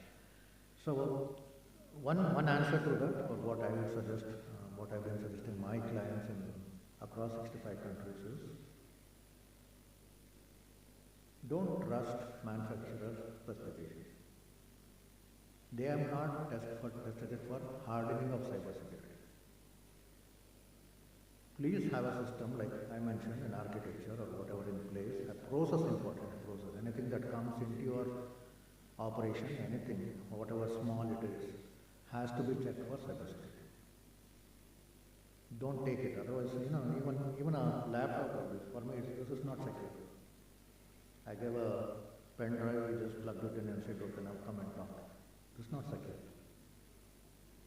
So please don't allow that to happen, and don't use cables or anything which are available off the shelf and you think good to stock it. At every point you have to put a process to make sure there are no deviations. One. Second, as I mentioned earlier, biggest threat is people. please educate all your people on how to or why we should follow cybersecurity. One mistake, knowingly or unknowingly, can compromise the system, and your data loss or your system loss can be phenomenal. Third, look for the standards. A lot of drone manufacturers themselves today giving out any bugs being found or anything being called out. I don't know if this would come under the purview of ASTA, but whoever organized this event could probably have a community where they can publish all the known threats, and people can take action on that, because we don't have a platform today. I don't know if a college or a university or whoever the organizers want to do that. We do require it. I don't know what BIS may want to do. They may not be able to do that because that's not their core area, but somebody has to do that. So that's important. Any threats anywhere, like I mentioned, so many incidents happening. So this happened because of this, and this, to avoid this happening in your place, wherever you are in India, or even traveling abroad, please ensure you have this kind of updates. So these are three things which I can suggest at this point. But thanks for the question. Across the country, he has guided more than 65 batches of MTech, BTech, MTech and MSc students. Sir has published over 100 research papers in journals of national and international repute. He has written 5 chapters, and I am very proud to say that he has received ISRO Team Excellence Award in 2012 for his work. With this very brief introduction, I request Dr. Heba sir to come over and deliver his talk. Over to you, sir.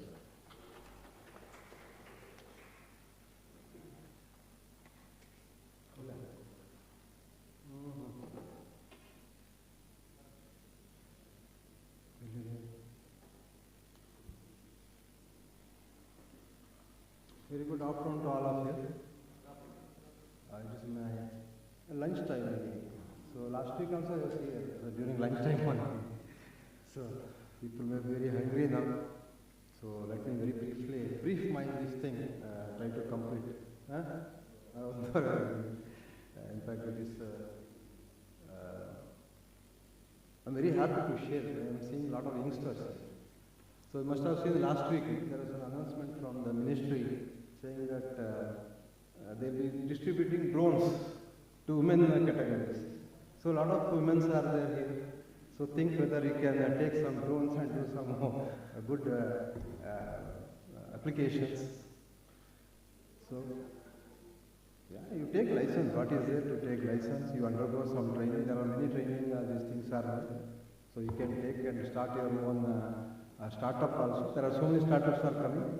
And Ministry of Agriculture is giving a lot of importance for drones.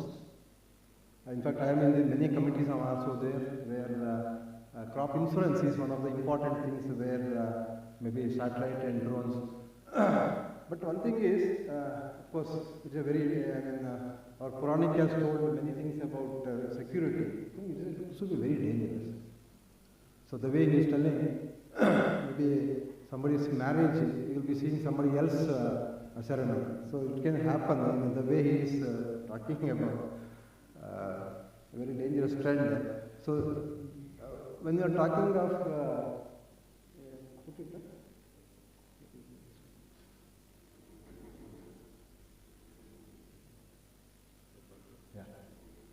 so when you are talking of UAVs or drones, now it is slowly it is turning into UAS. That means systems. Because it is only a vehicle. When you are talking of UAV, it is only a vehicle. But within that vehicle, we can put a lot of instruments.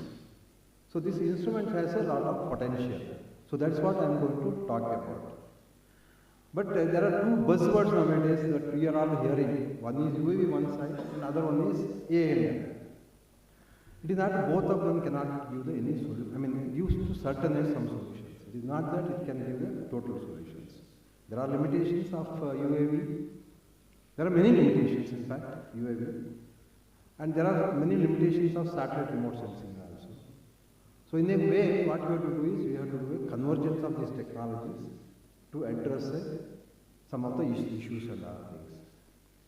No doubt, the government of Karnataka, if you see, they have given a tremendous importance for UAV, especially for mapping of the land parcels. When you are talking of a land parcels, you know what is a cadastral maps. So cadastral maps are available, which are prepared by Britishers very long back, but it has not been updated.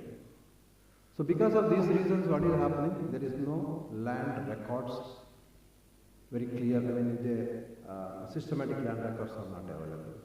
So with that context, a lot of things are happening, updation of this one. At the same time, there are limitations and arguments also. People should understand the limitations. Any technology has advantage and limitation. It has to be used judiciously. So when I was talking about application unmanned areas systems, basically what we are talking about vegetations here. I am agriculture graduate. I studied from the same college here only. Last 30 years I am working in agriculture related aspects. So we do lot of work for ministries, both basically using satellite. But recently we have procured, we have aerial data also here. That is other dimension which can give a much better information even compared to UAV. But the problem with the aerial is it is expensive, and there are guidelines and other things are very strict. But with the recent changes in the policies, as well as space policy as well as UAV policies, I think drones are becoming now very popular. So if you take up applications of UAVs, there are 3-4 different applications. One is with the imaging techniques. So with the imaging techniques, we can do many things. Then you have spraying, that's other thing which I will not cover. There are many other people who may cover. I will be talking only on imaging type of things. Then you have strategy. So he has touched upon some of the strategic applications. And there are many other applications are possible, including video and other things. In fact, if you see this NHA, they approach us because NHA is doing, they claim that they are doing this many kilometers of road every day, every month and everything. But who is monitoring this? So monitoring is one of the biggest tasks as far as ministry's work is concerned. You talk of anything, even if you are talking of subsidies, so much of subsidies given by the Ministry of Agriculture for various aspects, whether it is for farm parts or other things. How do you monitor this? So this is the biggest challenge, even watershed. Crores of rupees are being spent for watershed development and other things. But ultimately the monitoring becomes very important, and ministry has no idea of how to do monitoring because it is going to the wrong hands. So recently I was hearing from somebody that crop insurance, crop insurance is one of the, I think 50,000, 60,000 crores of rupees is being spent for crop insurance. But sometimes what is happening, even these farmers are also playing a lot of tricks. So if you are aware that most of this insurance is covered by rainfall, so rainfall deviation. So this rainfall is measured using AWS, automatic weather stations. So there are instances where farmers simply they put water on this AWS and claim the insurance saying that there is a damage because of the rainfall, over rainfall, too much of rainfall. But when they started analyzing all these things, they found out that neighboring the stations there is no problem, it indicates a drought. So all these things leading to the monitoring. So is it possible to do everything from a space? It is not possible. Maybe the things are changing, people can search it. The persistent starers, which is the latest technology that is coming in, they have combined all these small, cameras, US Department of Defense, and along with some private players, they have come out with some of the applications. You combine large number of this type of small cameras and use AI and ML to come out with a good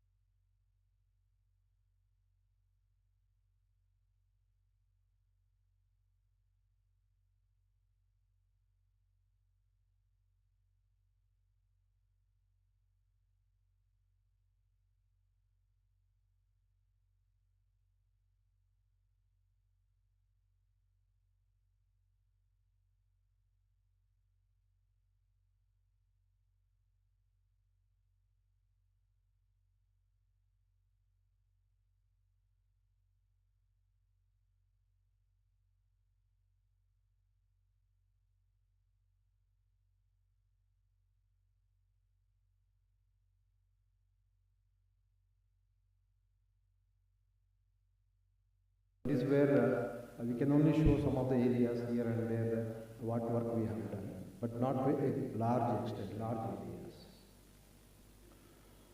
So when you are talking of the remote sensing application, everything is remote sensing. When you are seeing anything which is not without touching, it becomes remote sensing. Even in normal photography also, earlier days photography means it's only photograph, but even now we can use photographs for generating meaningful information. So this is how we can utilize this remote sensing, crop mapping at parcel level, crop health and crop condition, crop phenotyping, damage assessment due to pests and diseases, detection of trees and species identification. This becomes very essential with the change in climate and other things. Nowadays, many of the state forest departments, they want to do tree census. Like women sensor, they want to tree census. This is very important for carbon sequestration as well as above ground biomass. Then assessment of agroforestry. So with the changing climate, we need to sequester tons of carbon dioxide from the atmosphere. So if you reach RCP, you must be heard of RCPs. If you reach RCPs 6 or 7, then we will be in a real threat. If it is 2.6 or 4, it is to a certain extent fine. But if it goes beyond that, we will have a real problem. Currently, when we are working here, the carbon dioxide concentration was around 320 ppm. Now it is going to almost 400 ppm. If it crosses 600, we will be in a very good trouble. So we require a very good agroforestry land-based systems are required. Of course, there are site suitability. There are many other potentials are there. I will not go into the details and potentials and limitations also. But ultimately, we should use the technology in a synergistic way, right from the ground, satellite, as well as UAV-based platforms. UAV cannot cover large areas, small areas, whereas satellite has the possibility to cover large areas. So you need to come out with, I was talking to Omkar, who is going to give a lecture. So we need to come out with a procedure, how can we upscale? These are some of the interesting studies students are there, they can do it. We can also encourage some of the students who can come to our center to do some work or take some guidance and other things as far as the data analytics and other things are concerned. So how to upscale this? This is one of the real topic which really research can do work on such type of activities. So when you are talking of imaging technology from the different platforms, right from satellite to ground, it has its own advantages and limitations. When you are talking of a satellite, we cover large areas, right from global to the 0.5 meter, 0.25 centimeter, 25 centimeter data also is available currently. And it is suitable for large area monitoring. So, for example, India we are monitoring for India, whereas US is doing for entire world they are doing, because nowadays most of these are commodities. So commodity exchange happens. So when there is commodity exchange, a lot of money is involved in that. When money is involved, you require, you require information. So this is how US does crop monitoring for the entire world. So there are important commodities like coffee, tea, rubber. So other than that, there are cotton and other things, commodities traded in the exchanges. So information is required. So a lot of Indian companies, they work for many of these things. So we may not be knowing our own how much coffee we are cultivating, but there are agencies who do work for foreign countries. They have better information as far as coffee. This is how the things are happening. People who are rich, they become more rich because of the information availability. And you have aerial data. It is restricted to a few companies only. Of course, NRSA is the one National Remote Sensing Center, or the ISRO is the first they are having we have 2 aircrafts are there, but nowadays private players are also there who can give the. So basically, there are also a lot of instruments. So currently, there are several instruments are there, right from multispectral to LiDAR. So we can get very high resolution DEM and others. And UAV, of course, you are all aware of now. In the last 2 days, you are come across UAV. A lot of instruments can be kept on the UAVs, and we can get a good this thing. But there are disadvantages, long endurance. See what happens? UAV, the same area when we are talking of satellite, it covers within half an hour, right from Kashmir to Kanyakumari. But when we are talking of UAV, you will not be able to do it. It takes hours together, days together to cover a small area. So there is a lot of differences as far as sun illumination is concerned. So such type of things, to make it normalization is not so easy. So this is one of the biggest challenges as far as the UAV is concerned. When I am talking of the diverse systems or ecosystems like agriculture or forestry and other things, you require a data which is normalized.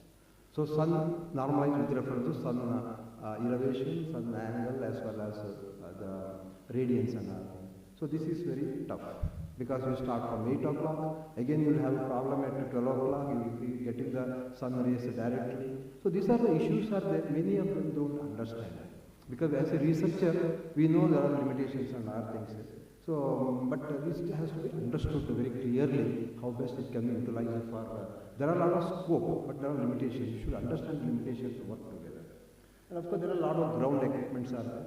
Even though currently, if you see, there are a lot of sensors are coming, IoT-based sensors and other things. You also have hyperspectral camera is there, which can work from 400 to 1000 nanometers, as well as 1000 to 2400 nanometers, which has a lot of significance as far as not only for agriculture, it is being very used in medical and other things also.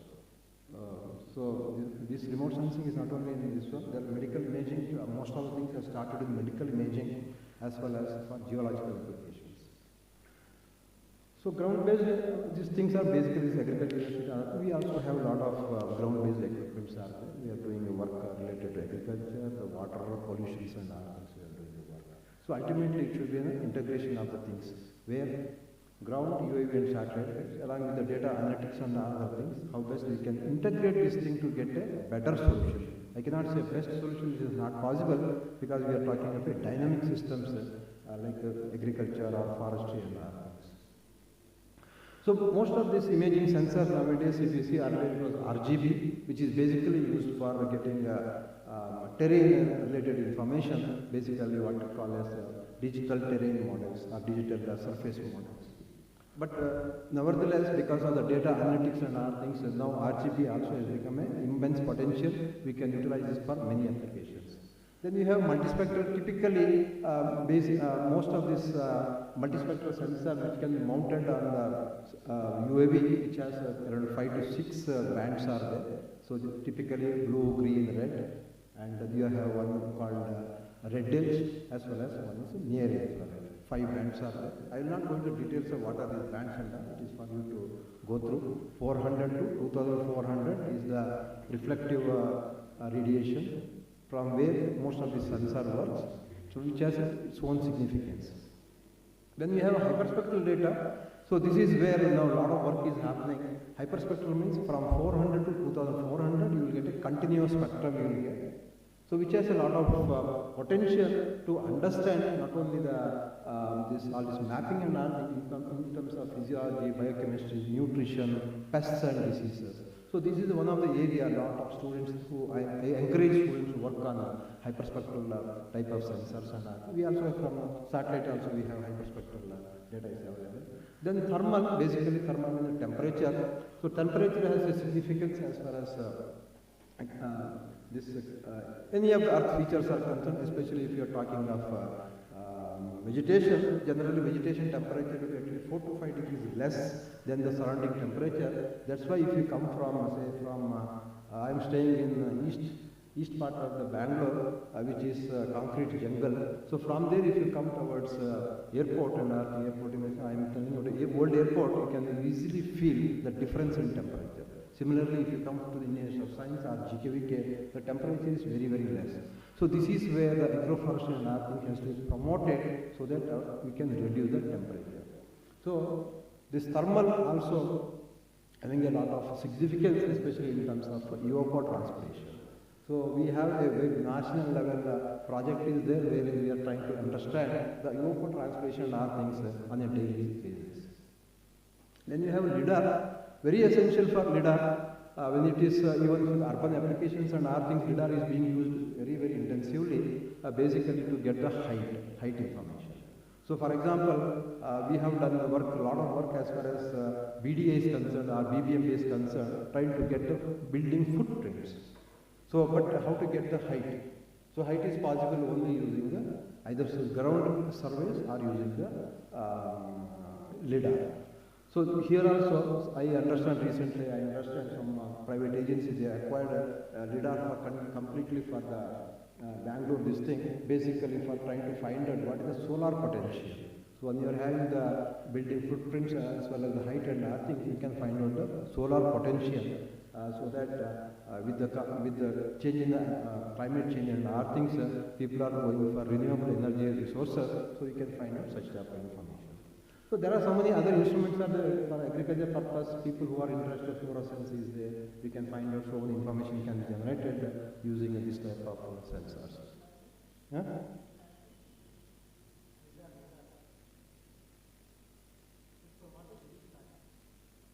Angle of view. See, when you are talking of elevation, see, a crop like maize is angle leaves like this. So that is called as a rectifier. So whereas you take cotton and other things, it is a distributed. So the leaf angle plays a very important role when you are talking about crop modeling and other things. So I will not go into the details of that. There are models for crop yield estimations and other things. So where we require all this, but all these things are required for such type of things. So when you come to agriculture, when you are talking of farm management, this is, I can say, idealistic way talking about things. Whether people are using that we have to see over a period of next 1 decade. But there are in some of the countries, developed countries, people are using UAV, but it's very expensive. A square kilometer UAV now currently they charge something like 30 to 40,000. Is it economical to do such type of things? So we have to find out.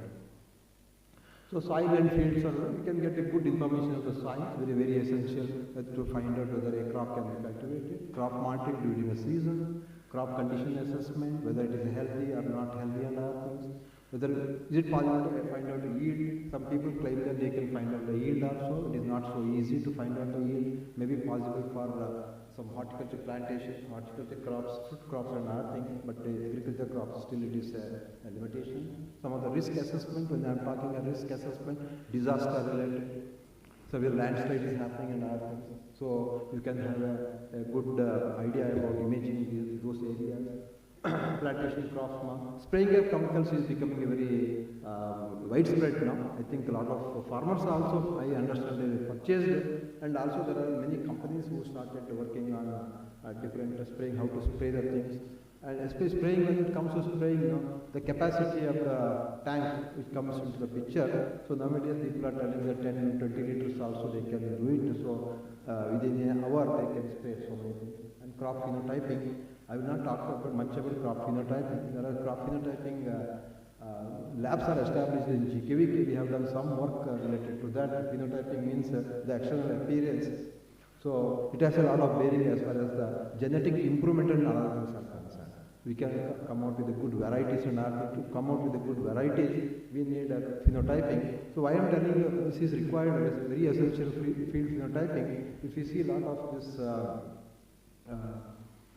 big seed farms and other things, they are having a very large, for example, Monsanto, they may be having hundreds of acres of land is there. They want to study the variability, the yield potential and all those things.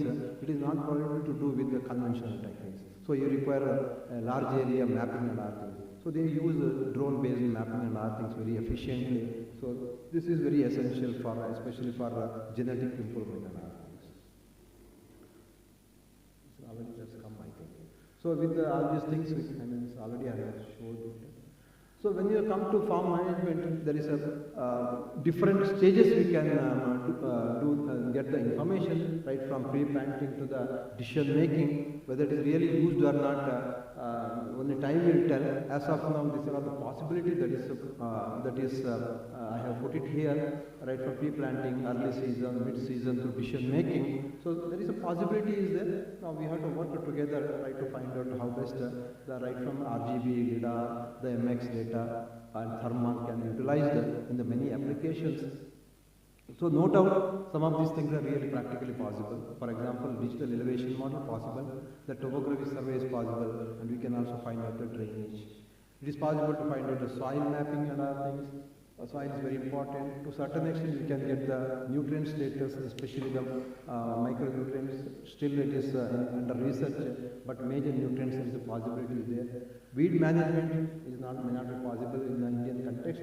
Assessment of crop stand, it is possible. So many of things are possible. Only thing is when you are talking of the large area, still we have to find out the feasibility. Maybe small areas and other things it is possible. So this is how the image looks. All the first I have seen, I may not tell. So this is typically one of the area where it is agriculturally dominated, where you can see some agricultural crops, which is a smooth textured as well as a soil background. So this helps in understanding not only the crop stand, crop health and other thing. Other side you can also try to take some information related to soils. On the other side you are seeing the multispectral image, which wherein all vegetation looks red in color because the reflectance in near infrared for vegetation is too high, very high, almost 50%, and for which we are giving a red color. When we are talking of a RGB domain, if we are talking for red, we are giving infrared bands, we are giving, so that's why all vegetation looks red in color. These are rows of crops. You can see the crop stand, especially the plantation. You can see the plantation stands, whether it's good, bad, and other things. This is a typical area where you can see the coffee plantations. It is well managed coffee plantations and poorly managed coffee plantations. You are aware that coffee is cultivated under shade trees. So it is also cultivated under natural forest. So it's a very tough crop to do it. We have done for coffee, we have done, but using satellite data, but there are difficulties are there. But in terms of management issues and other things, you can get good information you can get. And there is a lot of variability as far as the spectral signature of these crops are concerned. You can see coconut, arecanut, then flowers, so many other things in both in RGB as well as in the multispectral domain you can see. So this is where AI or this ML and the machine learning and artificial intelligence come into the picture, because if you see when I started our career during 90s, we are having the techniques, image processing and techniques which is not suitable or catered to this type of things. So during the last 1 decade, I can tell, many of the things I learned from students. So all of your students are there during 2015, 14, 15, during that period I used to take a lot of computer science students trying to understand how best you can utilize these things. Many of them could go to US for their higher studies or got a good placements also they got.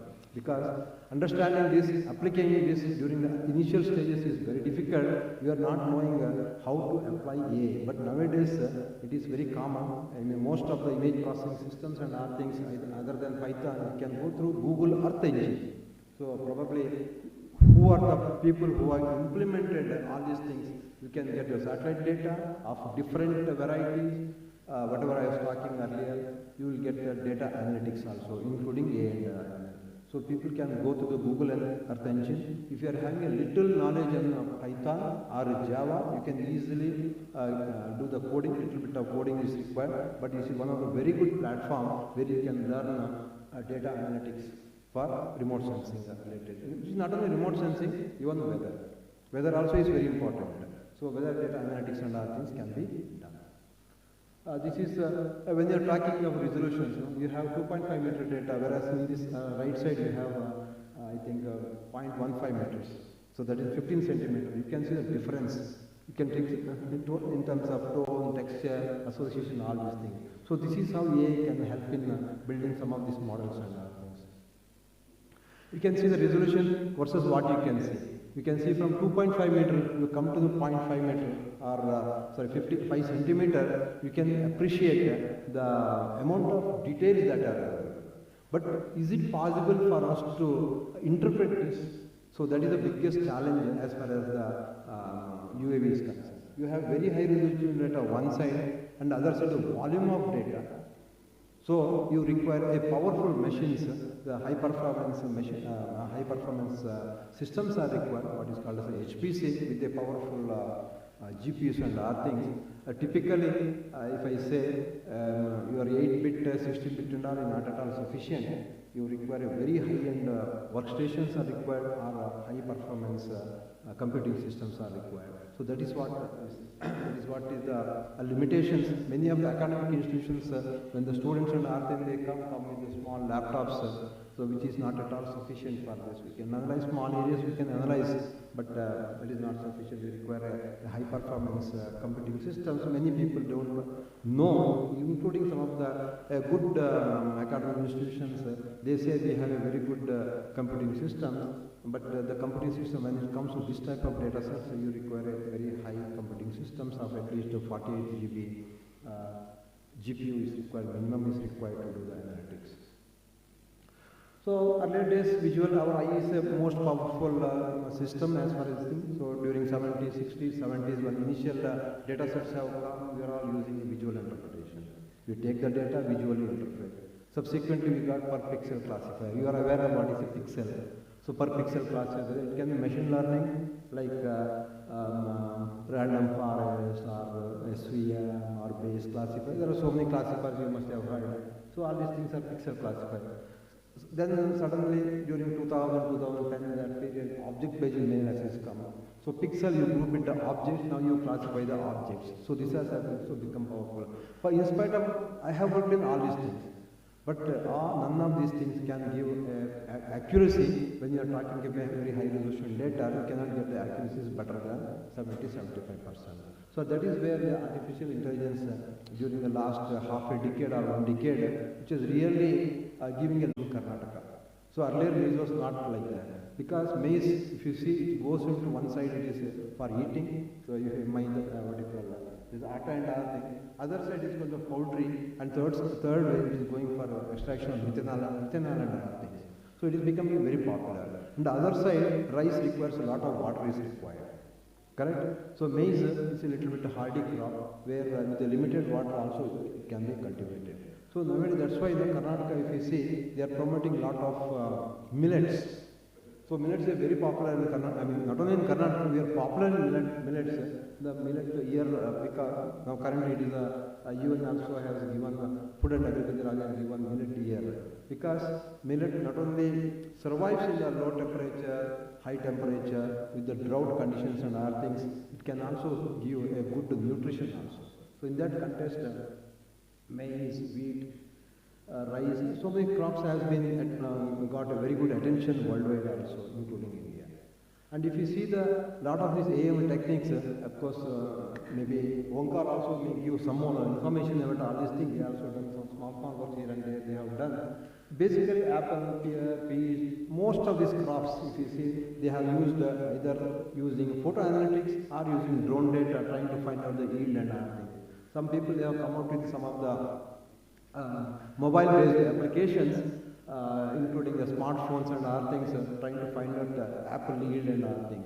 There are some few mobile applications available, what is called the PlantNet. You go and find out, take a photograph, you can find out what is the scientific name of this thing. It's a fantastic, this PlantNet, please go through that. And there is a global observer is there. So using a simple mobile application, you can find out the height of the trees. And there is Plantix is there. They are also coming out with a good app to find out the disease detection. So they are all in the earlier stages, but the PlantNet is one of the fantastic people who are having a interest in identifying a species, this, that and other thing. They can go through this, you can get a good floral information you can get. So I was telling you the LIDAR, there is a terrestrial LIDAR is also available. We are also having a terrestrial LIDAR with us, which can give information. Terrestrial means it goes in a truck mounted, so it goes along the road. You can get a 360 degree view, you will get it from the LIDAR based equipment, which is having a lot of potential. So for example, if you see, when I was discussing with the road and building department, they want all the information surrounding the roads. Is it possible to get it? Is it possible to get it using this type of drone or truck mounted, this one what you call UAV, LIDAR and other thing, but analytical capability. That is what is the problem. So many of these things is possibility is there, but when you go to a large extent, it becomes very difficult. For example, government of Telangana, I think earlier Andhra Pradesh, they have covered LIDAR-based terrestrial LIDAR covering thousands of kilometers of road network. but still it is idle in the, they could not do any further processing because people don't have good knowledge or a technique to do the analytics. So what happens, many of the time the secretaries are, the politicians, they go behind these technologies, finally they will not be able to give the solution. Similar thing happened in Karnataka also. I have a very good experience. Actually, I think Karnataka Science and funded by Karnataka Science and Technology, they funded one big project on drone-based applications for agriculture, then property tax and other things. The vendor who has after completing some 20-30% of the work, he has vanished because we require a lot of information, lot of knowledge and processing and other things. Data acquisition is much simpler as far as drone is concerned. It's much simpler. But understanding this image, analyzing that, processing that is the biggest challenge, and analysis is the biggest challenge. When you go to drone and other things in the urban areas, still there are the photogrammetry is a big challenge. When you are talking of photogrammetry, observing from two angles. When you are doing observing from, you get the height. But there are a lot of challenges out there. These challenges are to great extent, these challenges are not there in aerial data or in the satellite. But when it comes to low altitude imaging techniques, you have the problems and other things. So when you are talking of artificial intelligence with a very high resolution data, there is an object detection one side and semantic segmentation. When you are talking of object detection, you are only telling that some object is there in some particular location in the latitude or longitudes. Whether it is a tree or whether it is an aircraft, whether it is a car or bus or lorry, whatever it is, that is how we can do it. On the other side, it is a semantic segmentation, that means you will be classifying it. That means its extent you can find out. When you say crop like wheat is there, how much, what is the extent of wheat in that? So these are two distinction you can make it in terms of object detection. So there are a lot of already trained models are there. You must have heard YOLO is there, UNet is there. So many models are there. Hundreds of thousands of models are now coming out with different things. But only thing, they are already trained model. So you have to retrain it with your training samples. So this is one of the biggest challenge is in AI application is how do you generate training samples. So this is, and you require not one or two. This is a trained model. No? When you are talking of a human, we have trained with hundreds of thousands of crores of millions of images from. But how do you generate this good labeled training sample? This is the biggest challenge. Worldwide, if you see, only few people they have generated good training samples covering basically urban areas and urbans, and to certain areas land use land cover. But you don't have such a luxury of training samples in Indian context because of the heterogeneity and other things. So you need to generate. There is no automation is possible, may not be possible in this. So we are trying to understand with a lot of image processing techniques and other things whether it is possible to do in a semi-automated way. So because without training sample, it's a waste. AI will not work without training sample. So all your chat GPT and other things, no? You go and search for yourself whether chat GPT any information is there. I searched for me, whether I'm a general manager, I thought I'm a big man, so I searched general manager in or something. You are not available in this chat GPT tool. Then I try to find out whether our directory is there. Not there. So that means if there is a trained only, it is there. No? So artificial intelligence and all is no, unless you train, nothing will be there. So this is a like good thing. Of course, ChatGPT can give a lot of information. It can give. I think, hope you are all using all these things. Every day you are using ChatGPT, AI and other things. Nowadays, if in WhatsApp also, you can send a message in whichever language you want. You can send in French, this, that, Chinese, any language you can. They have adopted natural language processing. So this is how the technology is being adopted in a very well. So this is one of the things published by my own students. They have 2021 they have published in INRAS, one of the leading international symposium, trying to find out different models. Already it's existing model. There are more. We are not creating a new models.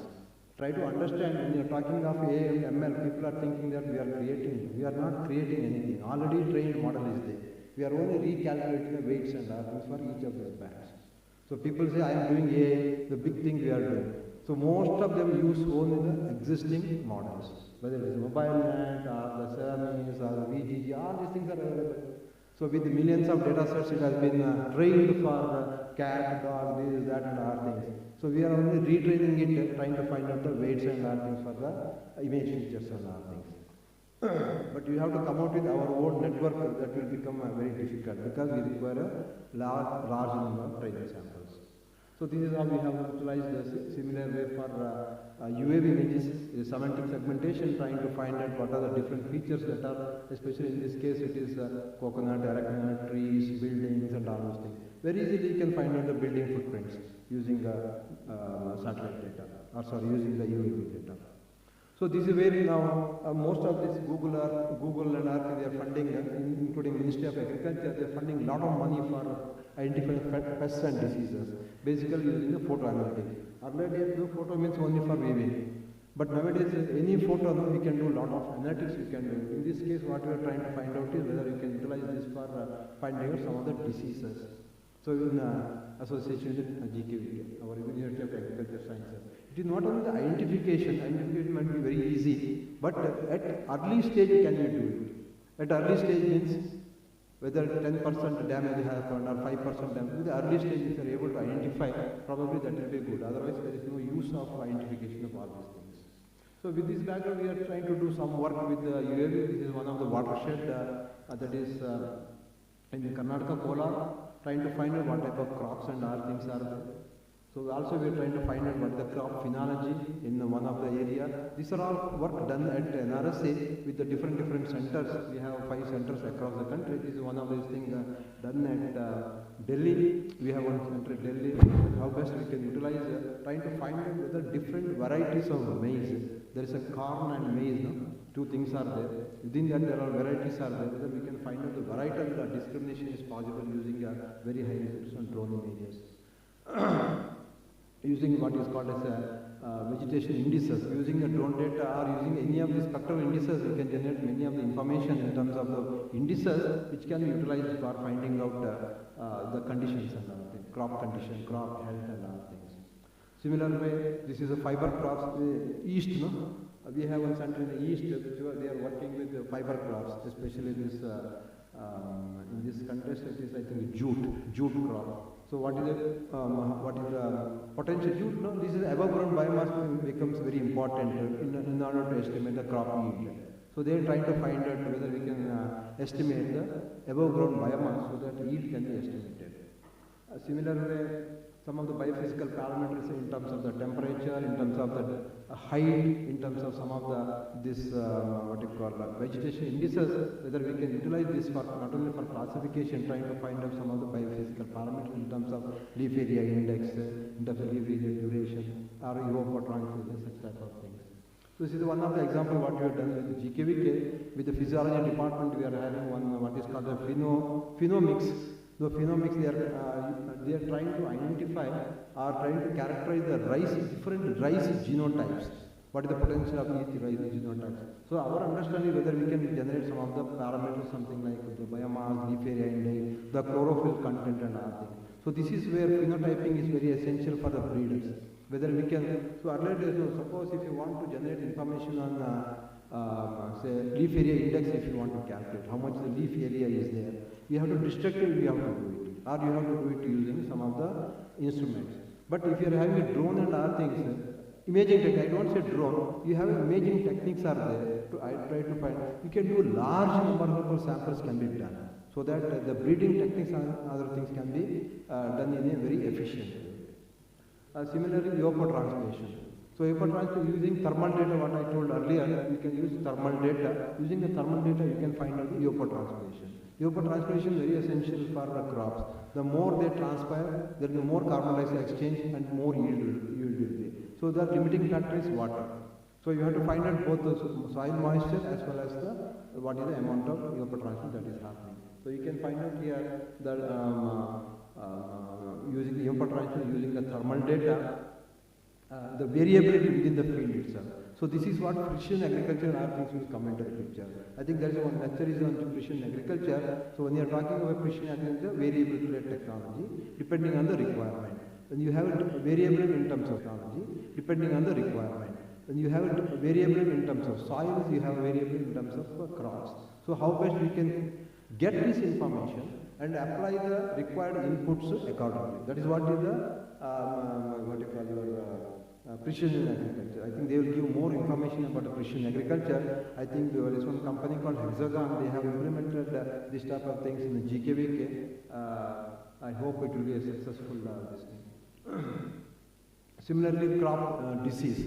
To a certain extent, you can do it. See, what happens when people can claim many things, but when the disease comes, it comes to a small portion of the disease. Let us say, suppose if you take leaf spot, only 5% of the area or 10% of the area covered with the leaf spot. With the 100 meters above the ground, is it possible to do it? So these are the questions we have to ask. So here our people have done to a certain extent, they have done in, as far as citrus is concerned in Nagpur. But unless it is, here you can see a large amount of leaf area has been infected with this type of diseases. But if a small spots and other things comes, it is not possible. And if the disease comes, if the symptoms is there other than leaf, you will not be able to find out. So there are only experimental evidences we are putting it together, trying to find out what is the best thing that can be possible as far as the crop health is concerned. Similarly, this is an Indian Institute of Horticulture Research, where there are large amount of plantations are there. We are trying to find out what are the characteristics we can do in terms of whether we can identify these crops, whether we can find out what is the projected canopy area, what is the height, so all these things. These are all essential for further research in terms of the carbon sequestration or above ground biomass and other things. So this is one typical example of one of the watersheds what we have taken, where large number of samples are collected, trying to find whether we can do some species level identification. There are some 10 species are there. It is not that it is possible to do it, we are trying to understand. For example, this Haryana government, I think, Haryana government, one fine day they told we want to do census for entire Haryana. So it is not so easy. It is not so easy. You cannot fly a drone and other things with so much of payloaders and covering the things. So it requires a lot of analytical techniques and other things. In this case, we are trying to identify only some few 10 different species. If you can see our accuracies, for some where there is a good number of training samples are there, where accuracy coming around 80 to 90%. But there are many other things which cannot give. So that means you should repeat it with the many training samples in the different areas, trying to identify this tree species and other things. So we will not be able to, we will not know the requirement of all these things. If you see the international level and other things, the requirement is very large. If you go to the nature and you search for this type of things, you will find hundreds of papers you will find where this type of information is very essential in order to cope with the climate change and other things. Similarly, whether we can also find out fusing RGB or multispectral image with the LIDAR data. This is what we are trying to, where a lot of mathematical statistics involved. You can see we can characterize each and every tree. We can characterize if you are having a very high resolution DEM as well as in the LIDAR data. LIDAR, the point cloud is very essential here. Large number of point cloud. At least you should have returns of, I don't know whether you are aware of LIDAR. You should have at least 3 to 4 returns should be there. So what you are talking is, I think hope you people know what is LIDAR. Anybody can tell what is LIDAR? What is full form, can you tell?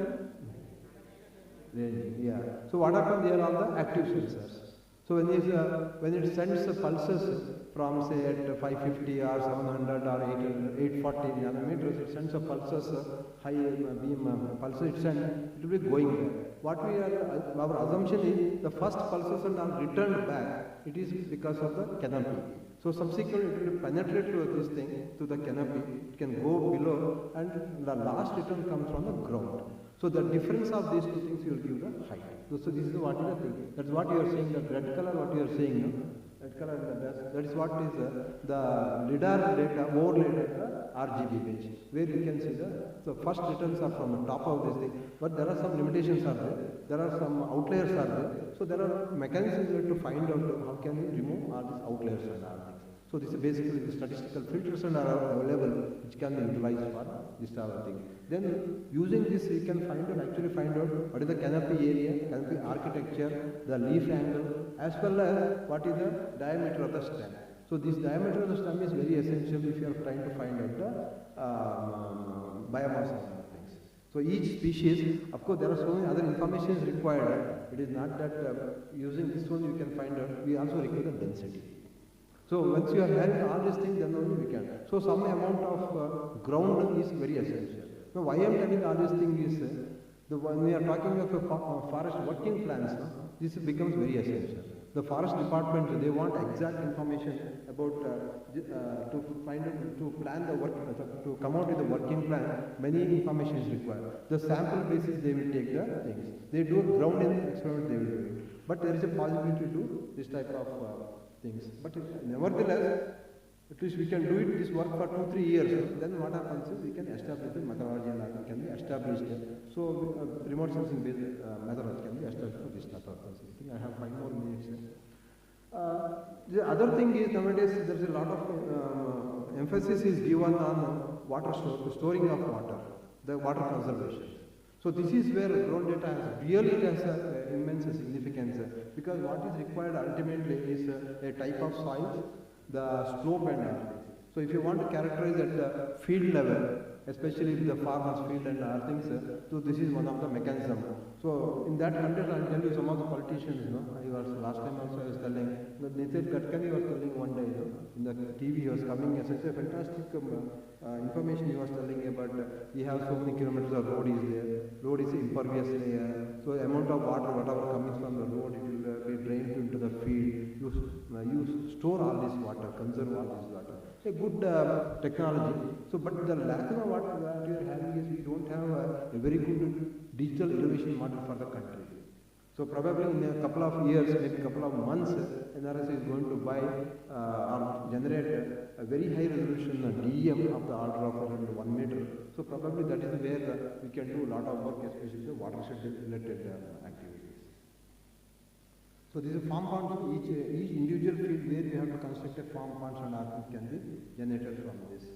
So on the other side, we are also working towards horticulture. Why I am telling horticulture? It is my favorite subject. Because South India, if you see now, 70% of all these horticulture plantations are cultivated in South India. Since I am from South India, from Karnataka. Karnataka contributes very, very immense as far as the tree populations are concerned. You talk of any trees, no? Coffee, tea, rubber is there in Karnataka. You have all type of fruits are there. So you are eating all these things because some people are cultivating. You have cashew, a lot of cashew and all things are there. So we are now trying to come up with a hot net. In the sense, catering only to the horticulture plantation. So this is what our this thing. Why I am telling all these things? Earlier I told all these people are using already existing models. So now we want to come up with a model with a large number of training samples. What we come up with the hot point. There are many other people who have worked. There is one plant net is there. There is one what you call Sylvie net is there. So like that, people have come out with their own networks, AI-based network, so that it can be customized for some of the crops. This is one we are working with the Reva University. Along with the Reva University, we are trying to find out the best thing what we can do with it. Similarly, we also did, this is a satellite-based, so we cannot do it with this type of things with aerial data or even UAV data. We are trying to come up with agroforestry, characterization agroforestry. Wherein this is funded by Food and Agriculture Organization, trying to find out what is the type of agroforestry that is practiced in India. So we have taken 6 districts, right from north, south, east, west, 6 districts we have taken, trying to find out what the component. You can see, that's what I was telling you, can see the Hassan. The right mix of agroforestry is there. That's why Hassan, if you see, the temperature and things are very good. They are a very nice place actually, Hassan, compared to many other surrounding districts. Whereas if you go to Sitapur and other things, or even some of the parts of Rajasthan and other things, the agroforestry component is very less. So this is where national agroforestry has come into the picture. So India is the first country to adopt what is called a national agroforestry policy to improve our forest components. When I talk forest component, it is a tree component.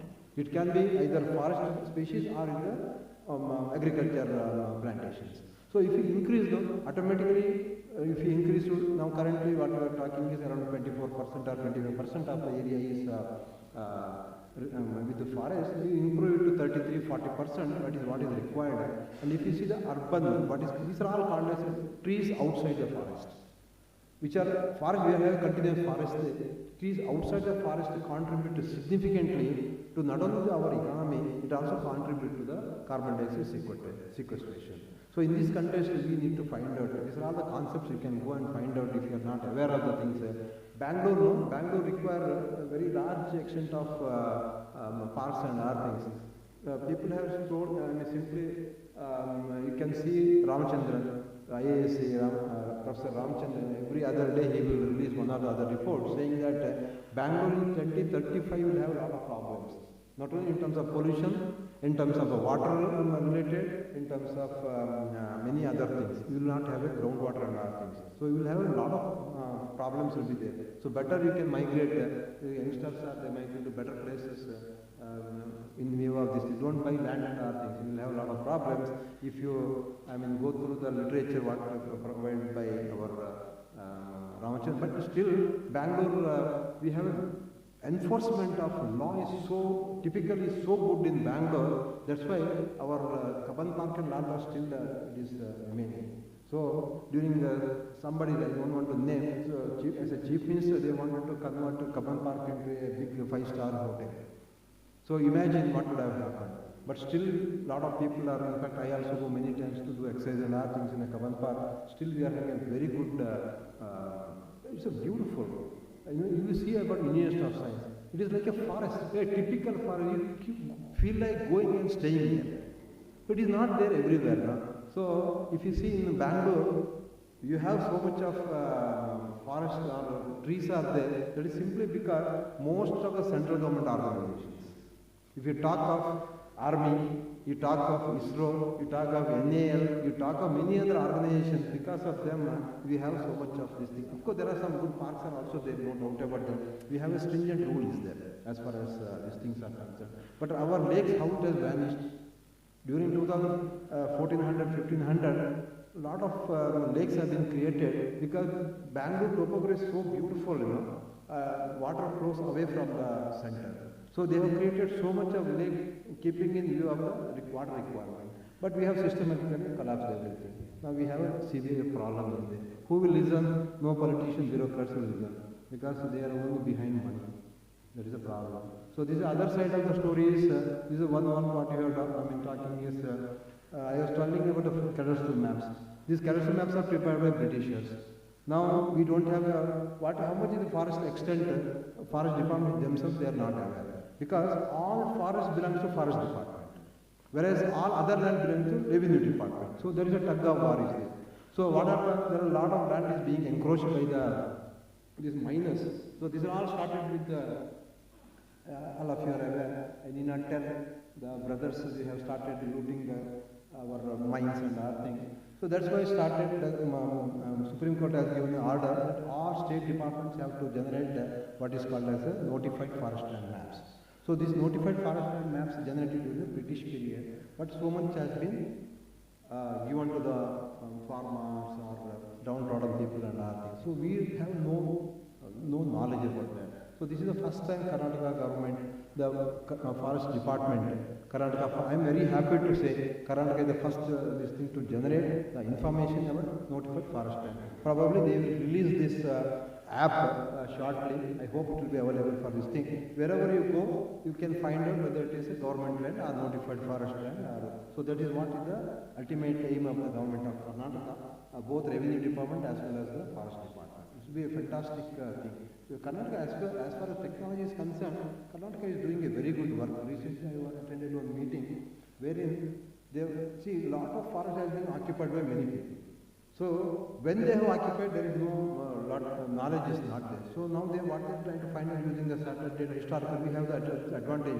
Historical satellite data is there. So we can try to find out whether really it is a forest or not, whether these people occupy. So that type of information is being generated. This is my last slide. I think all of you are hungry. So, but finally, it is only we have a lot of problems.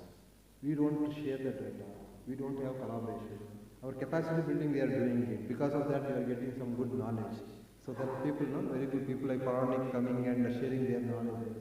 So installation mechanism is required. So that is where I think we can progress. Youngsters give good, do some good work, protect our environment, use Swiggy and other things. You get more and more plastics you will get. In our office, every time I go and tell whichever the platform, we stop using, this is the first decision we have taken, stop using plastic in our office.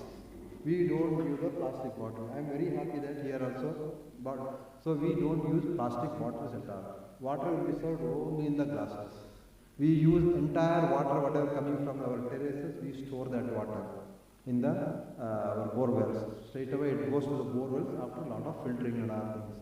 We have put complete our building, we have put solar. So these are small measures we have taken, in a very, to protect our environment and other things, because I am a little decision maker, so I can do some of the things I can do it. We don't give, what do you call this, bouquet and other things. We have stopped all these things. So this example is Ramachandran. When I gave a bouquet to Ramachandran, the IAC professor, he refused to take it. And I asked him what for, because it contains plastic. So he also started adopting such type of things. So with this, thank you very much. I try to share some of my information. If there are any questions, there is no time for questions, but one or two questions are there. You can, because you people are hungry now, correct? Yeah.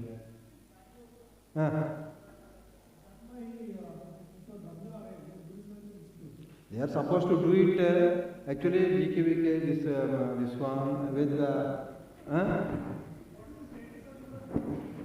we are not part of that. Actually they are supposed to do it with GKVK and other 2-3 institutes. They are supposed to see there is an immense wealth of data is there. Okay? But people are not ready to use it. One of the private NGO, they have a complete details about this LIDAR data for this one, for entire Bangalore. Such a good this thing, but they don't share with the thing. It is procured by Energy Institute. Karnataka there is an Energy Institute, they have procured. But see, this is the problem, no? Sharing and that's what I am telling you. It's a sharing problem, but that can be done. You are aware of that? Census, tree census for Bangalore.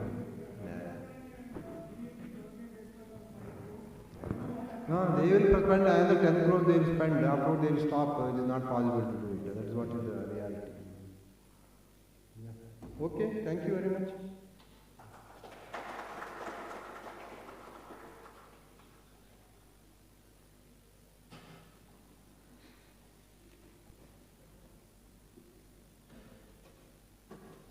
And students, if anybody is interested, you can approach us. I think I have given my email ID. If anybody is interested in doing some good research and not for 1 or 2 months, if you are coming for some 3, 4 or 6 months, I will be very happy. Actually, we are also doing one disaster management training is going on now. So I forgot to tell you. So that is also, I think, KSTA can organize. This is another climate change impact what you are seeing today. I think in since 2 days in Chennai, we have a big threat of climate change. Nowadays, it is very common. You don't know when Bangalore also you have very common. See, there are a lot of data sets and organizations. People are not using it. The biggest problem. Unless that comes, we will not be able to put the solution. But nature-based solution, please read more and more about nature-based solutions for many of our problems. Thank you.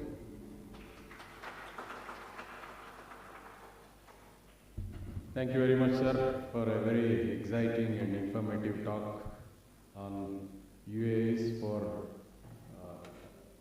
managing agriculture and agroforestry.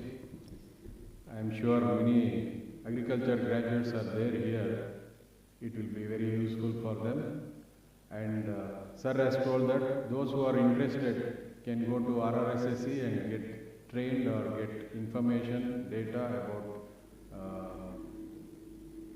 remote sensing.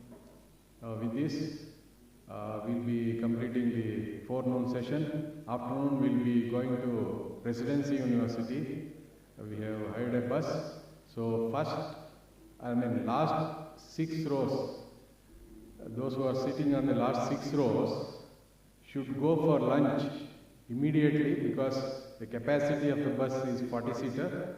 So after you, the rest will join. Okay, thank you.